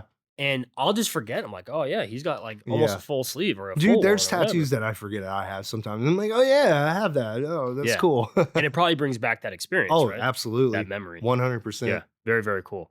Is there one tattoo you would love to have you haven't gotten yet? Like an actual piece of work. I know you talked about overall coverage. Let's see. I just got a Fudomayo by Mr. Wrath Friday. This past Friday at a Cigar City tattoo convention, which, hey, man, if there's people out there who's claiming that tattooing or is dead, you know, tattooing is very much alive, dude. And if you had any doubt to that, you go check out Cigar City Tattoo Convention here in Ybor. They do once a year. It's amazing. But yeah, just got my Fudomayo. That's one that I've been wanting for a long time. As far as imagery, I don't know what I want next, honestly. It's it's really up in the air. I'm kind of at a point where I'm repeating imagery, just different takes of it, you Sure. know? Different Yeah. interpretations. And you said it 2 or 3 times. Kudamayo? Fudomayo, Budamayo. Fudomayo Teach me. is he's a deity from Asian culture, Japanese culture. He is he is a evolution, you would say, I guess, of Buddha. But he is in his wrathful, vengeful war state where he is ready to just destroy. Huh. I'll Yeah, have to do my research on it. yeah, Pretty cool. really cool. Nice. You got more than one, did you say? It's the first one I've This is got the of first that. one. Yeah, and I've Cool. been wanting that for a while. So, and the guy I got tattooed by, Mr. Wrath, he's been tattooing 30 plus years, and somebody I've really wanted to get tattooed for a long time, and he's never out this way, and it just lined up, and it was perfect, and I got my Fudomayo from him, so it's great. Stars aligned. Yeah, That's awesome. it was great. Really cool. So you just noted Asian culture. Tattoos are very, very old. Very old, Very older than old. you think it is, and I honestly would like to archaeology, you know, I don't think they really understand how old humanity really is. And I really believe, other than prostitution, tattooing is one of the oldest jobs there is, you know. And I wouldn't even say it's a job, dude. Tattoos were performed by monks and shaman and, you know, medicine men, you know. Uh, and it is something that is, I believe, and still is, in my opinion, very magical and can bring a lot of strength, a lot of confidence within the wearer, that has been diluted down disgustingly over centuries, and I would say now decades, since tattooing's been grabbed by social media and big big CEO owned companies. Um, but it's still magical. I love it, dude. If you're a tattooer and you're good at it, you're a fucking wizard, in my opinion. Yeah. It's an experience. I know we keep saying that, Yeah, but it truly is, yeah. right? Talk about some of the really old stuff. What were those inks made out of back in the day? Dude, honestly, I'm not 100% sure. I know that blacks, it's carbon based. Um, Now, so blacks, you would burn bone, like animal bone, burn it up, collect the soot from it, and then mix it down with oils or waters, but now everything's kind of vegan based, which it's more vegetable based. You're burning vegetable oils and collecting the soot from that, and that's how you get your black. As far as color pigments, I mean, every color has a different sort of mineral to it or whatever it may be that creates the color. I did not consider that ink is vegan. I didn't consider that. Yeah, I didn't really think of that. I mean, Yeah. before, vegan Attention inks, was yeah, drawn to it. Yeah. yeah, Yeah. They were driving it from something before. yeah. I Hmm. mean, black has always been, and I firmly believe the first tattoo was done by accident. Whether it was a caveman, or you know, whatever, accidentally stabbed himself with a charred end of a stick or bone or whatever. And whenever it healed out, he noticed there was a mark there. And, 2 + 2 = 4, man. And that's how tattooing began. Tell me about some of the other methods. It's stick and poke is an old one, right? Yeah, stick and poke, which is honestly no different than, homemade machine stuff. It's just more, which I've got a couple of those little stick and poke ones. The last one I got was in the back of a van in Denver, Colorado. Fitting. Yeah. Was it a red van? No, it's actually, I don't remember I'm thinking the of like color one of of the those van. Dodge wagons. That's what I'm thinking Yeah, about I don't with the remember what kind of windows van and it the was. curtains on it. His little traveler's cross. Cool. Yeah, my buddy Kyle Cripps did it for me, and I did one for my buddy Gavin, who almost passed out while he was getting it done. It was hilarious. Funny. Yeah, So we briefly brought up the whole social media thing. yeah. How fast do you think trends come and go? Social media is really changing that. Trends come and go every day, dude. And even with my Chrome stuff, I it's a trendy thing, dude. And one day, and even with that stuff, it's peaks and valleys. Um, the only styles that I three styles that I say are timeless and will last no matter what generation you're in, whether it's 100 years ago, 200 years ago, to 100 years from now. And that's black and gray. That's traditional Americana and traditional Japanese work. That's it. I guess you could say tribal, tribal as well. Um, yeah, Those are the big ones, like the yeah, pillars, right? pillars, Yeah. pillars. Everything from there is a branch off. Yeah. I'm not trying to get you in trouble. Yeah. Is there a trend that you're just like, ah, just drives you nuts? Mm, Or is there one that you're just tired of? Even if it's not yours, you don't have to be creating the mm, work, but you're just like, I've seen this too many I mean, times. each their own. I can't really think of anything. I'd say maybe the little fine line micro stuff is kind of redundant. It's Yeah. just it's fuel for future cover-ups. Gotcha. Yeah. But I think that's good that you don't have things right off the top of your head No, where it man. I mean, keeps it I lively. really don't allow things to really occupy my mind space like that, of like what I dislike or whatever. I mean, I know there's stuff that I want to do. There's stuff that I just don't want to do. And but whether I find it just a trendy fad or to be, I guess, belittle somebody for receiving it, anybody who would sit down for a tattoo to mark themselves for the rest of their life, whether I agree upon it or not, dude, more power to them, dude. Whatever makes you feel more comfortable in your skin, that's the whole point of tattooing. Tattooing is it's honestly ego driven, dude. Like everybody, they only get tattoos to feel cooler about themselves. Why else would we do this? So whether it's this dainty fine line thing that I would have no intention on ever doing, right? Why would I, think any less of that style because somebody else likes it or because it's trendy? Like I said, I feel that chrome stuff that I do, it's a trend, it's kind of trendy, you know? Um, and I see a lot of people try to mimic it, very poorly. There's a few out there that I give credit to, like they're doing pretty good keeping up with me, and that's what keeps me on my toes is those people who are mimicking me and doing it well. And I'm like, okay, now let's add little palm trees in this thing, dude. You know what I'm Yeah. saying? Competition. Yeah, Yeah. It drives creativity too. absolutely. Very cool. Social media's played a role in your career.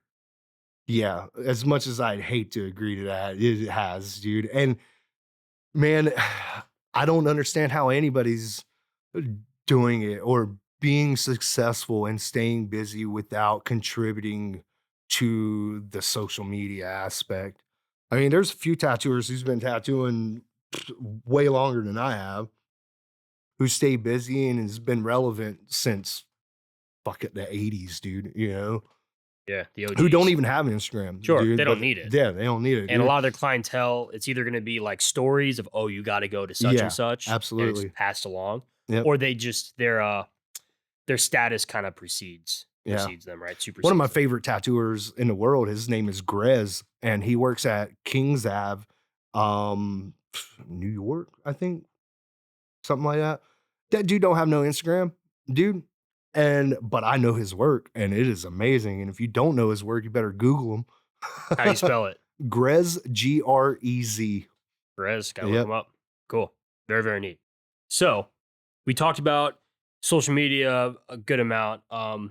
When did you start to get attention on social media Chrome, for your work? Kind of like Chrome. 2017 ish. Yeah, 2017, 2018. I was working at a shop called Heritage Tattoo. It's no longer there. Actually, it's still there, just not here. They moved to a whole nother state and reopened. But yeah, I was amongst some hitters there. My buddy Brent Green, who's probably got more work on me personally, who's done more work on me than anybody else. Brent Green, he currently owns Sword and Stone in Tampa. And without him, honestly, without knowing him, that I don't think my quality of work would be where it's at today. I mean, I don't think he would. I don't know. I would say he kind of picked me up uh as like the struggling artist I was, and he showed me what was right, what was wrong. Mentor. Yeah, Very cool. Kudos to him. yeah, for sure. Ken Dean as well. Ken Dean owns Tiger Temple in Tampa. Another guy who just lit fire under my ass. Um, and he'll still tell you I'm the most laziest, talented motherfucker he's ever met, dude. And he ain't too far from wrong. Yeah, Could be a compliment, yeah, right? yeah. When did you know you wanted to be a tattoo artist? Oh, dude, it was before Miami Ink, before Tattoo TV, before social media. I was probably in third, fourth grade telling teachers I wanted to be a tattoo artist, and they would look at me with their brow raised, like, what the fuck's going on in your home life, dude? And kind of being ridiculed by them, like, you'll never make it as like an artist, the term starving artist is, and that's, I mean, fucking not too far from true, man. Um, if you really don't have the clientele and you're not in a well lit area with a lot of walk through traffic, dude, you're gonna starve, dude. Like tattooing's not easy, and there's a lot of people doing it. So if you're not keeping up, you're gonna get left behind. Yeah. So you're young, Yeah, dude. I third, was fourth grade, 9 or probably 10. third, fourth grade, 9, 10 years old, dude. I knew I wanted to do this. Visiting my dad's during the summers was amazing, dude. Like being in that tattoo shop setting, just watching all these people come in and out, all the artists there, dude, they were just being who they wanted to be. They wasn't conforming to anybody's idea. They wasn't having to um, I don't know, man. They didn't have to.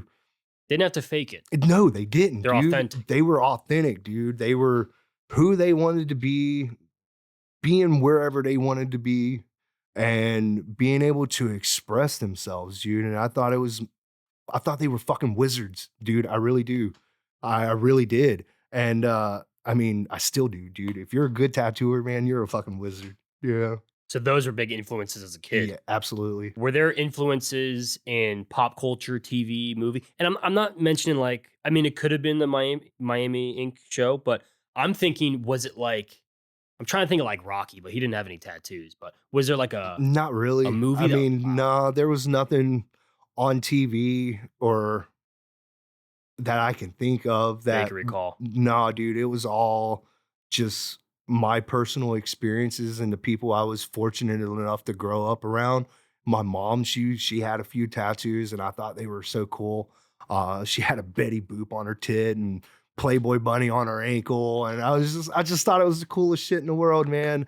And uh, my dad, he was heavily tattooed and just, I don't know, man, being able to make money or to be able to financially provide for yourself by just creating art.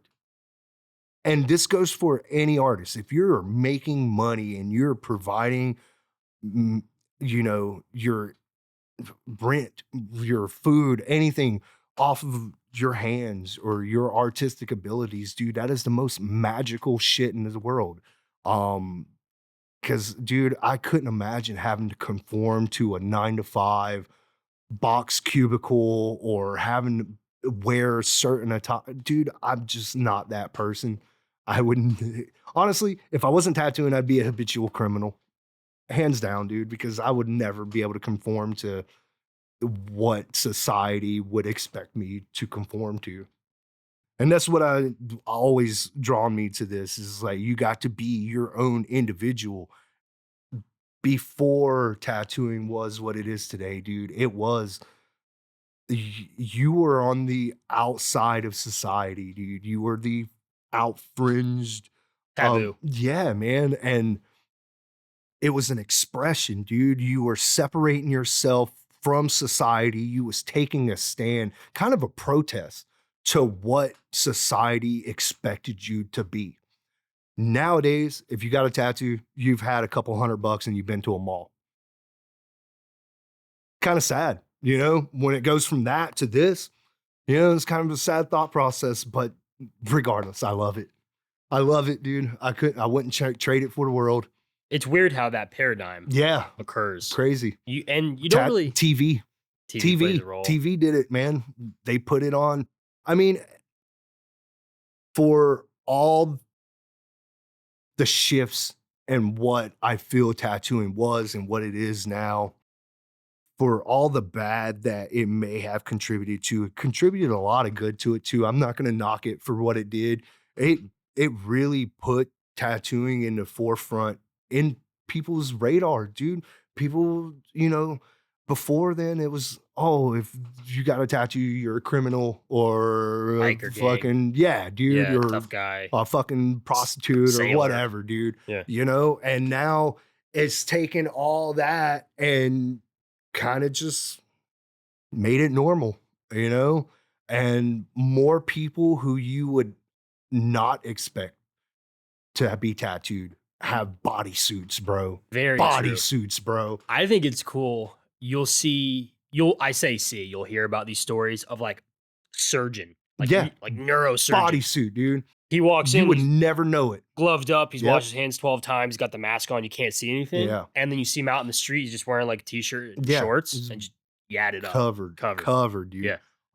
And that's the good that it did. It took those notions of negativity and brought more awareness And with Miami Ink, dude, what it tried to, I guess, what it really tried to like express is that every tattoo has a story, man, a rhyme or reason. It didn't mean that you was a criminal or you been to prison. It means, dude, you loved your dog, so you got these paw prints, dude, or you wanted, you wanted to express your strength from within, so you got this big fucking dragon down your side, or tiger or whatever it may be, and You survived something, for sure, whether it yeah, was, emotionally hard, physically hard, yeah. taxing and draining.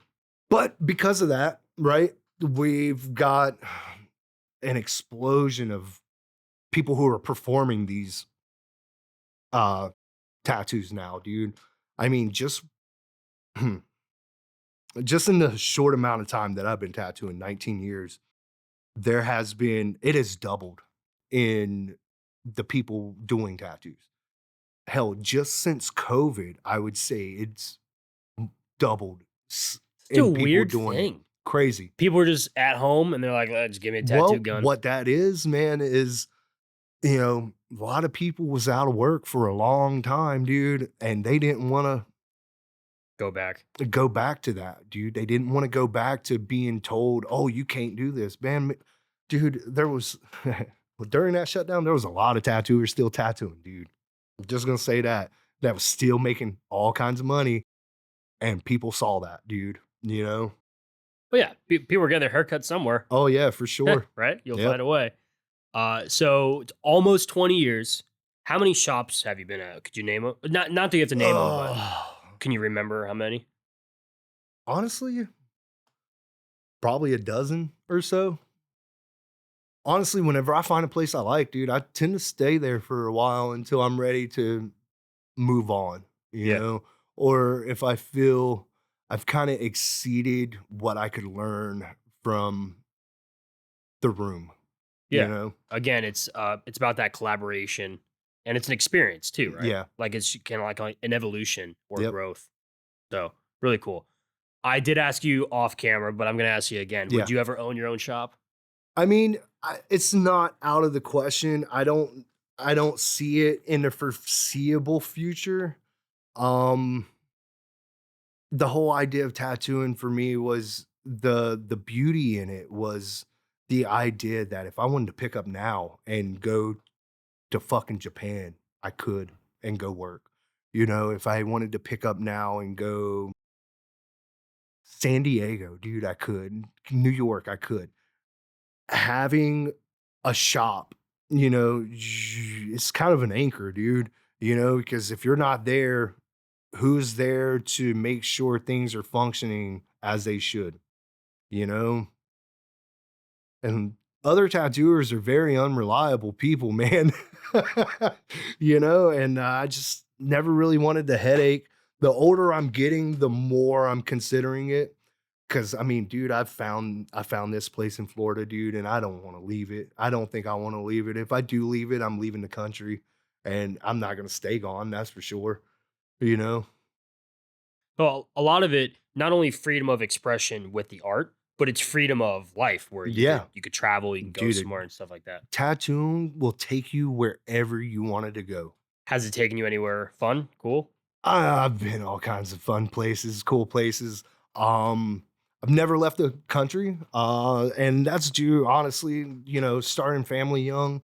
Um, but I do see that In the part future. that a very, very, very soon future. Yeah. Cool. Once that happens, would you take commissions where people say, I want your work so bad, I will fly you to this place to do it?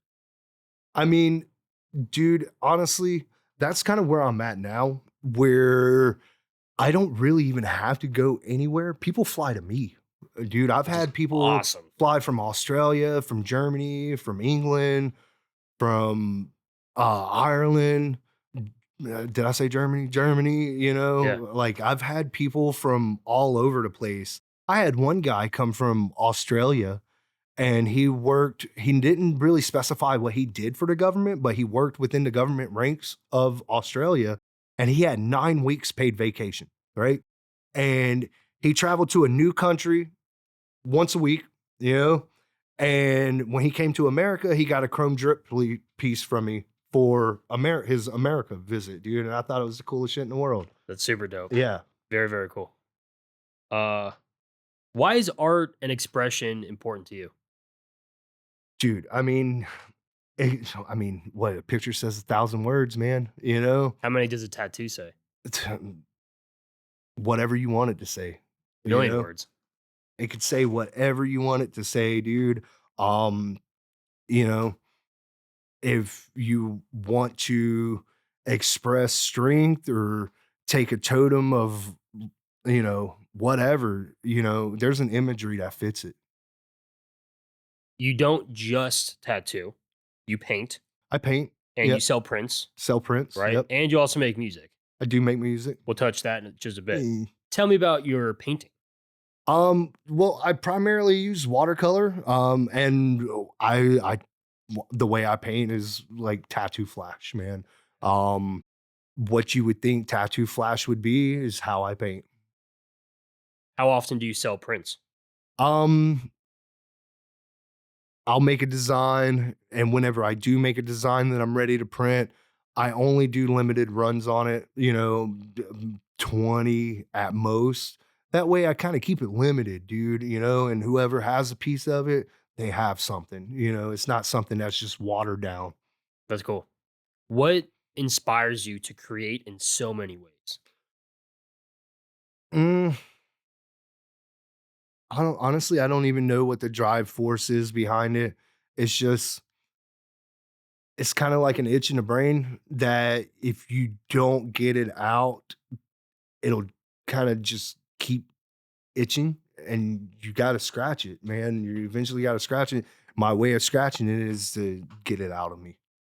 It's awesome that you described the itch. Yeah. I've described the itch in a lot of different ways Yeah. with firefighting, creativity like this between writing or communication or photography, film, all these different things that I do.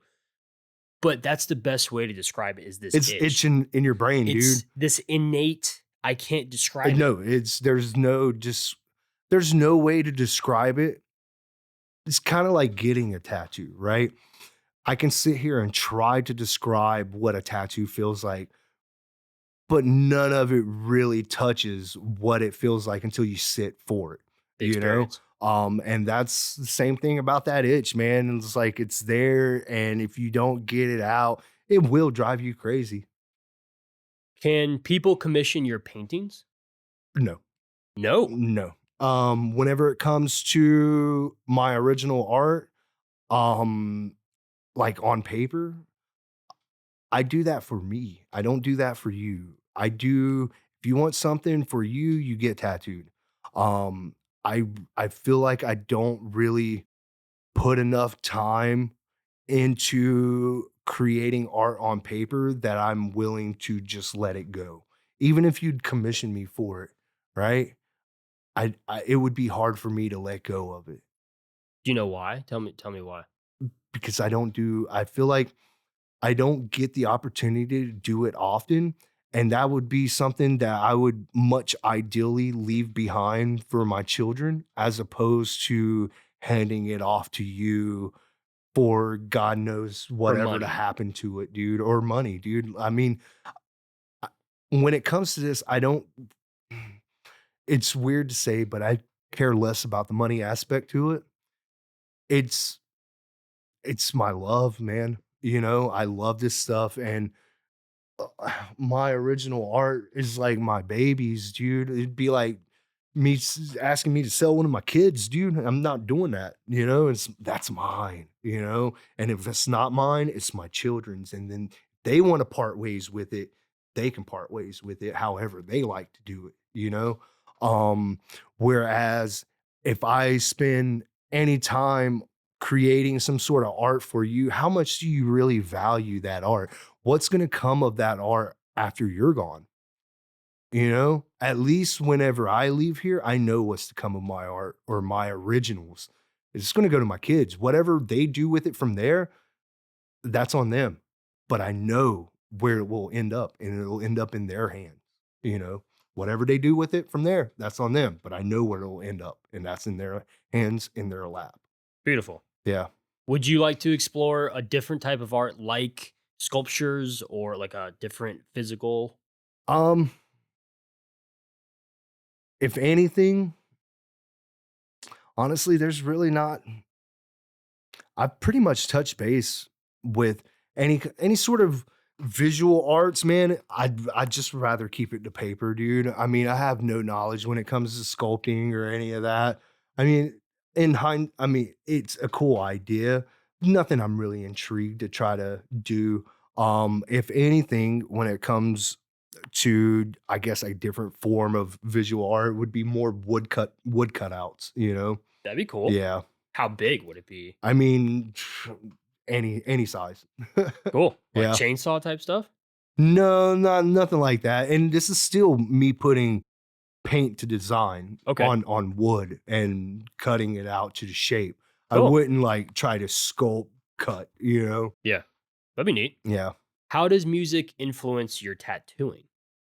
Honestly, those don't even overlap at all, Two different dude. lanes. 2 different lanes, and, honestly, what pushed me into even attempting audio art, I guess you could call it, or music, is, the corner that was placed on me with the chrome work, dude. I didn't have no kind of creative escape the way that I intended, and it kind of pushed me into that whole different lane there, but I keep them very separate, dude.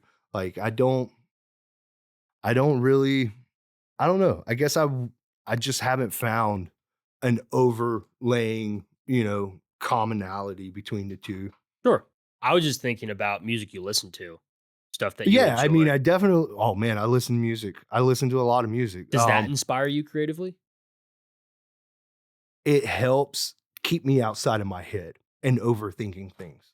Like, yeah, dude, tattooing, if there's not music going, dude, I get way in my head about it, and I tend to start overthinking things.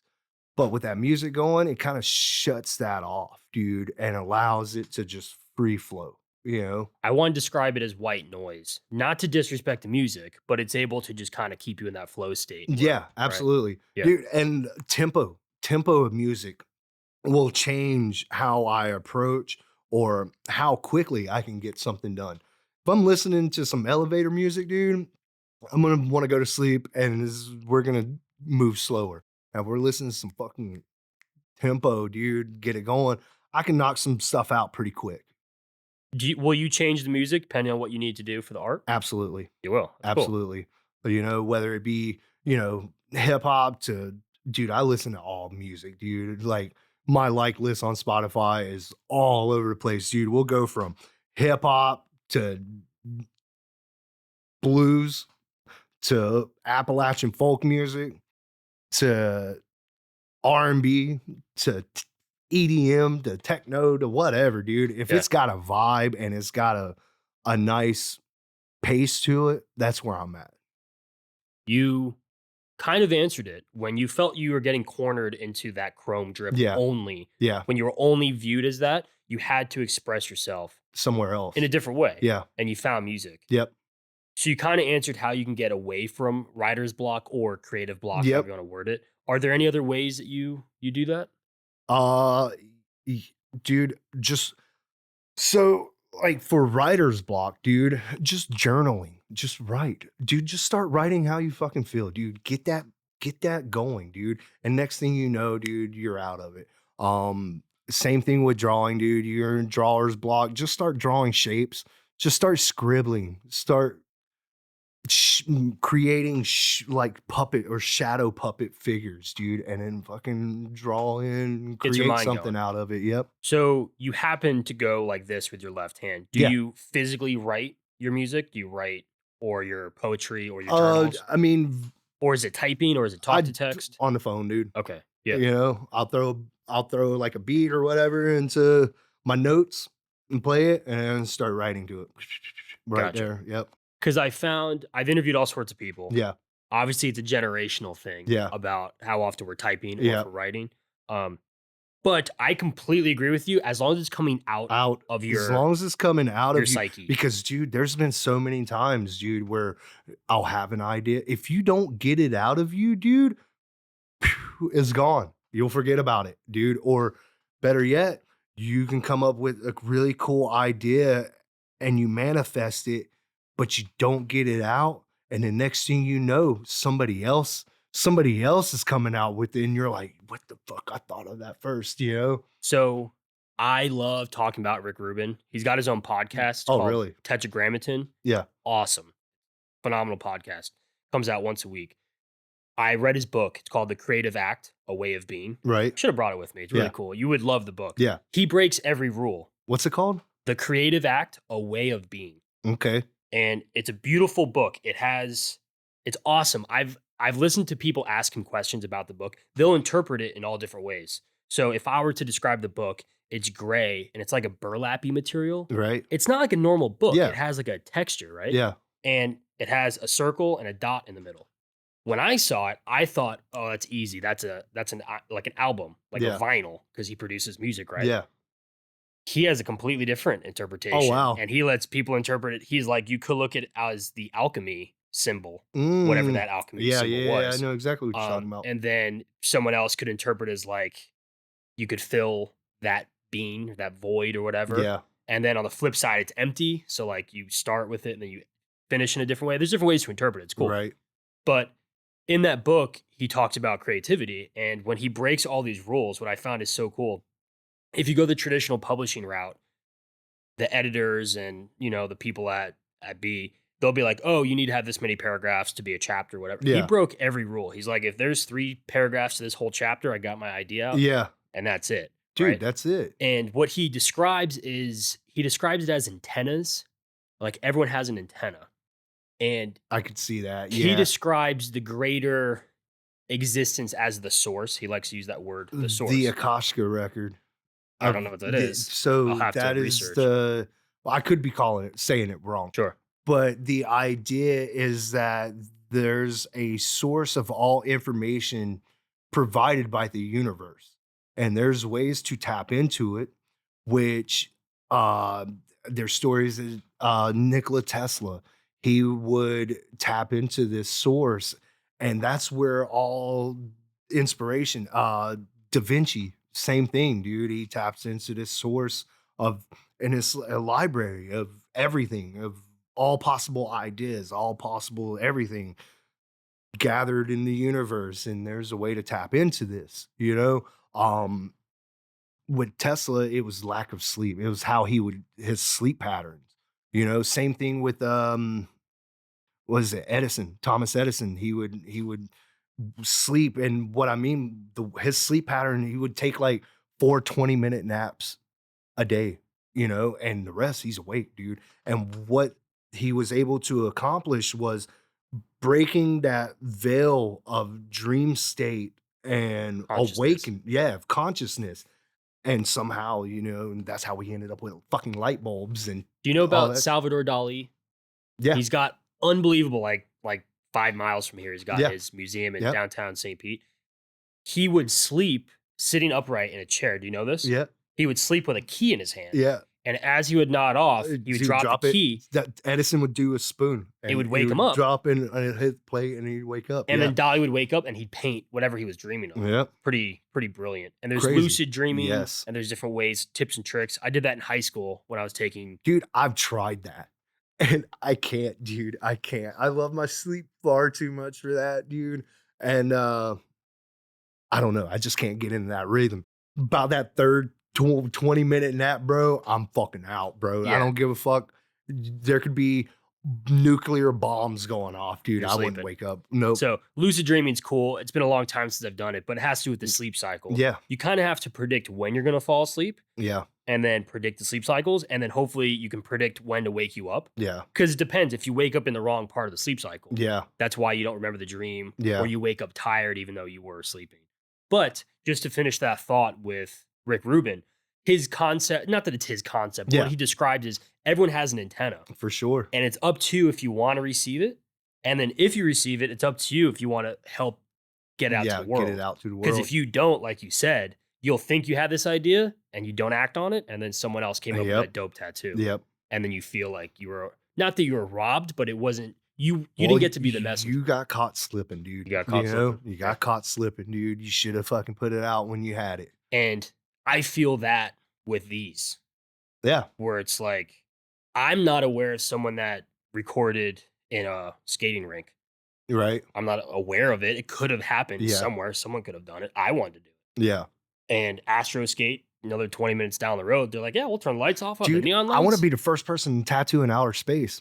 That's something I've always wanted to do. I don't know how we can pull it off, but hey, if you got enough money, you want tattooed and you want to go to space, let's do it, bro. Could be a cool one. But it's That one of would those be things so where sick. if you don't put it out into the world, Yeah. someone else would be the first person Yep. to do a tattoo in outer space. Absolutely. So pretty cool idea. I think that would be sick, dude. Even Wonder- if there was a way to do zero gravity tats, dude, I would try to do it There's one that way or way another. with planes, but it's only for a short period of time. Yeah. It has to do with how Dude, fast it's the like plane 20 seconds, dude. Yeah. There's no way. What? We do a smiley face, dude? Even that, dude, I'd be into, man. Yeah. If you're into it, you got the money, you want to provide it, let's run it. You get the Guinness Book of Records. Yeah, dude, that would be so sick. Zero gravity tattoo. So, only a couple questions left. What has tattooing taught you? Oh, man. Patience. A lot of patience. Slow down. I know life is built with this misconception that it's this big old rat race and you got to hurry up and quickly get there. Take your time, man. Slow down. The only person you're racing with is yourself, dude. And, you know, take the moment to acknowledge what's been put in.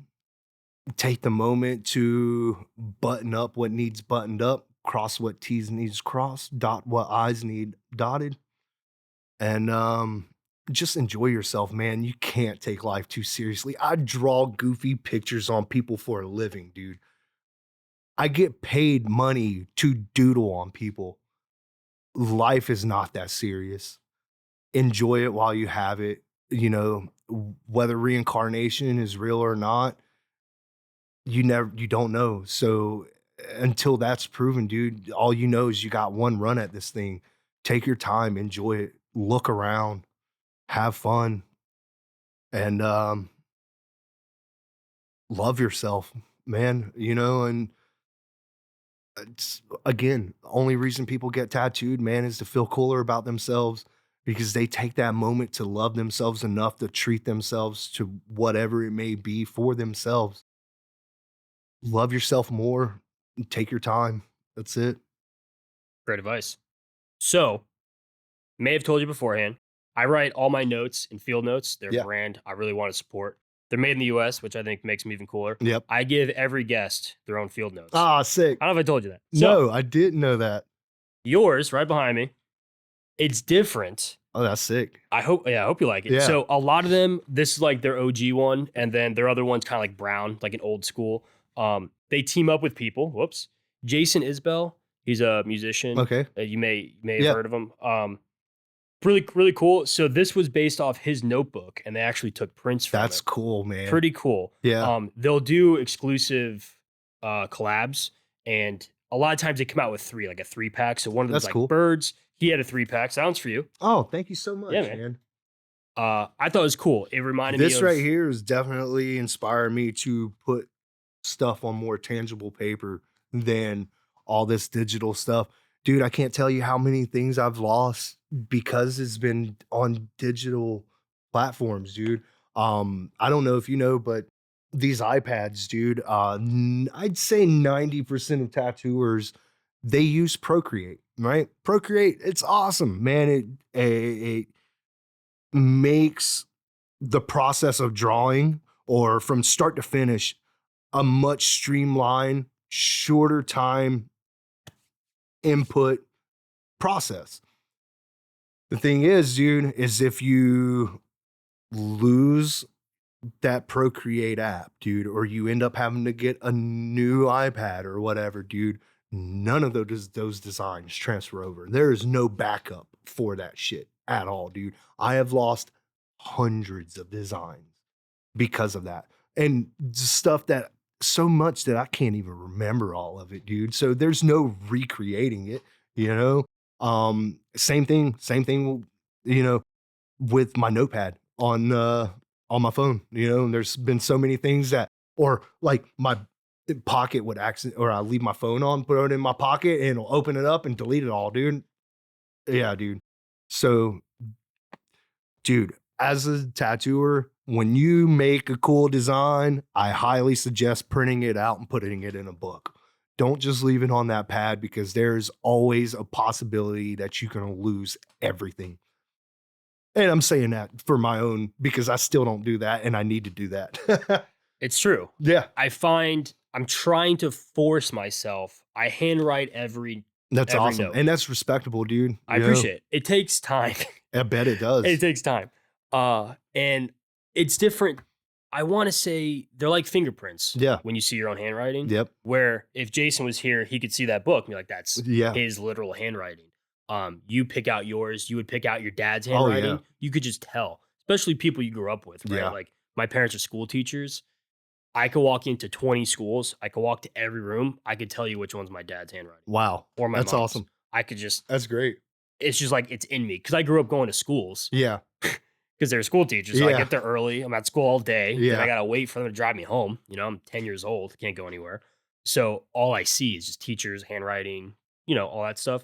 So it's different to see your own handwriting. Yeah. It's way easier. And I don't know if I've told other podcasts this, but my first interview that I conducted, which was not posted first, I kind of sprinkled them in there. Yeah. I wrote everything in black ink.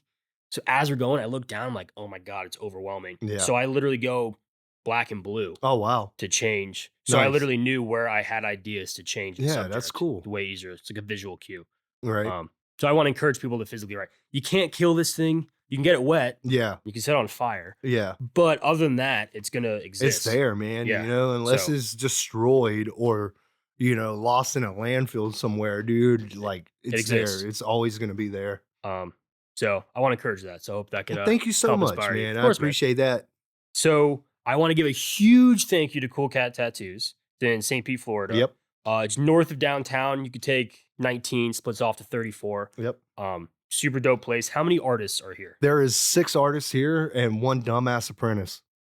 Okay, so ask for one of the 6, not number 7. But you guys are here all the time. 7 days a Yeah, week? we're open 7 days a week. I mean, everybody here's kind of come and go as they please.